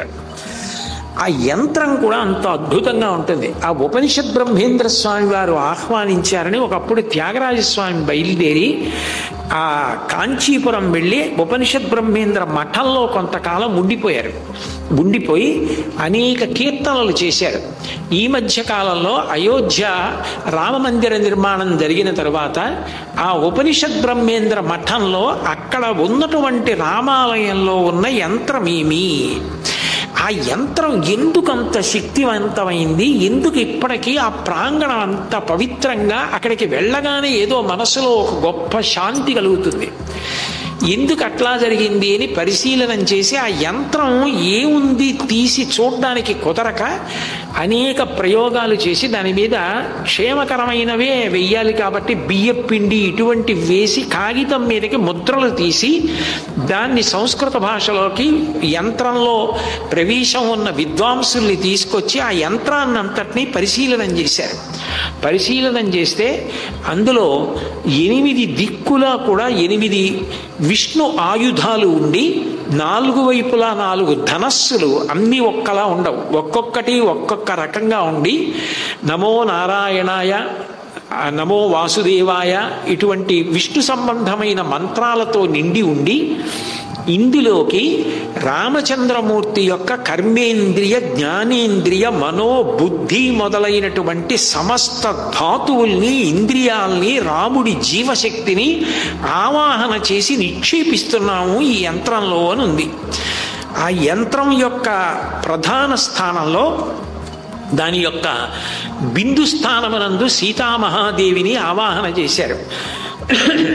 ఆంజనేయ స్వామి ఎవరైతే ధర్మ విరోధులుంటారో వారిని శిక్షించి లోకమును కాపాడుగాక అని హనుమని కూడా యంత్రంలోకి ఆవాహన చేశారు. ఆ యంత్ర వైభవాన్ని గుర్తించి దాన్ని బంగారు రేకు మీద లిఖించి అయోధ్య నగరానికి తీసుకెళ్ళి అక్కడ దేవాలయంలో ప్రతిష్ఠ చేశారు. ఆ యంత్రాన్ని 3 అడుగులు పొడుగు 3 అడుగులు వెడల్పు మీద కంచి ప్రస్తుత పీఠాధిపతులు ప్రాతస్మరణీయులు శ్రీ శ్రీ శ్రీ శంకర విజయేంద్ర సరస్వతి స్వామి వారు ఆ యంత్రాన్ని ఆరాధన చేస్తున్నారు. నేను ఈ మధ్య తిరుమల వెంకటేశ్వర స్వామి వారి దర్శనం చేసుకుని అక్కడి నుంచి కాంచీపురం వెళ్ళాను. కాంచీపురం వెడితే ఏం చేస్తున్నావు అని అడిగారు. ఇట్లా రామాయణం మీద ప్రవచనాలు ఉన్నాయి స్వామి, మీ ఆశీర్వచనం కావాలి అన్నారు. ఆయన అకస్మాత్తుగా నాకు మర్నాడు పొద్దున్న పీఠానికి ఎదురుగుండా అభయాంజనేయ స్వామి దేవాలయం ఉంటుంది, అక్కడికి ఆ యంత్రాన్ని ఆయన పూజ చేస్తున్న దాన్ని పంపించి, ఇది నన్ను నమ్ము కోటేశ్వరరావు, ఇది రాముడే, ఇది సీతమ్మే, ఇది హనుమయే, ఈ యంత్రాన్ని నువ్వు విశాఖపట్నం తీసుకెళ్ళి రామాయణం జరిగేటప్పుడు శ్రీరామ జననం సర్గ వచ్చిన రోజున వేదిక మీద పెట్టి రామాయణ ప్రవచనం అయిపోయే వరకు కూడా దాన్ని అక్కడే ఉంచు అని చెప్పారు. చెప్పి ఆయనే పంపించారు. నేను ట్రైన్లో వచ్చాను, అందులో వద్దని ఆయన వేరు వాహనంలో దాన్ని పంపించారు. నేను కాకినాడ నుంచి ఇక్కడికి తీసుకొచ్చాను. రేపు సాయంకాలం 5:15కి ఆ యంత్రాన్ని బ్రహ్మశ్రీ సత్యనారాయణమూర్తి గారి స్వగృహం నుంచి మేళతాళాలతో తీసుకొచ్చి ఈ వేదిక మీద ఉంచుతారు. అట్లాగే స్వామివారు శ్రీరామ జననం జరిగినటువంటి రోజున తంజావూరు జిల్లాలో గర్భరక్షాంబ అని ఒక అమ్మవారు ఉంది. ఆమె చాలా గొప్ప తల్లి. ఆవిడ గర్భిణీ స్త్రీలకి గర్భ విచ్ఛితి జరగకుండా ప్రసవం జరిగేటట్టుగా అనుగ్రహిస్తుంది అని ఆవిడ ప్రార్థనకి సంబంధించిన శ్లోకం ఒకటి ఉంది. ఆయన ఆ అమ్మవారి మూర్తిని ఆ శ్లోకాన్ని ఇచ్చి శ్రీరామ జననం జరిగే రోజున ఈ శ్లోకం అందరితో చెప్పించి వీలైతే అందరికీ కూడా శ్లోకం ఉన్న కార్డులు పంచిపెట్టు అని చెప్పారు. ఆయన ఆజ్ఞని శిరసావహించి ఆ ధర్మవర్ధిని ట్రస్ట్ పనుపున కార్డులు ముద్రణ చేయడం జరిగింది. రేపు బహుశః శ్రీరామ జనన సర్గ వస్తుంది, రేపు శ్రీరామచంద్రమూర్తి జననం జరుగుతుంది. అందుకని చాలా చాలా పవిత్రమైనటువంటి ఘట్టాలు నడుస్తాయి. కాబట్టి రేపు హనుమత్ జననం, రామచంద్రమూర్తి, లక్ష్మణ భరత శత్రుఘ్నుల యొక్క జననం ఇవన్నీ వస్తాయి. కాబట్టి పావుతకు 6కి ఆ యంత్రాన్ని సత్యనారాయణమూర్తి గారి ఇంటి నుంచి ఊరిరిగింపుగా తీసుకొచ్చి వేదిక మీద పెడతారు. రేపు ఆ కార్డులన్నీ కూడా అందరికీ ఇచ్చి ఆ శ్లోకాన్ని కూడా ఒకసారి చదివిస్తాం. కాబట్టి మీరందరూ కూడా ఈ అవకాశాన్ని సద్వినియోగం చేసుకొని రేపు ఆ యంత్ర దర్శనం కూడా అందరూ చెయ్యవచ్చు. ఈ విషయాన్ని తెలియచేస్తూ నేను మళ్ళీ రామాయణ ప్రవచనం రేపు సాయంకాలం 6 గంటలకి ప్రారంభం. ఇప్పుడు మంగళహారతి. మంగళాశాసనపరైః మదాచార్య పురోగమైః సర్వైశ్చ పూర్వైరాచార్యైః సత్కృతాయాస్తు మంగళం. మంగళం కోసలేంద్రాయ మహనీయ గుణాత్మనే చక్రవర్తి తనూజాయ సర్వభౌమాయ మంగళం. ఉమాకాంతాయ కాంతాయ కామితార్థప్రదాయినే శ్రీగిరీశాయ దేవాయ మదినాథాయ మంగళం.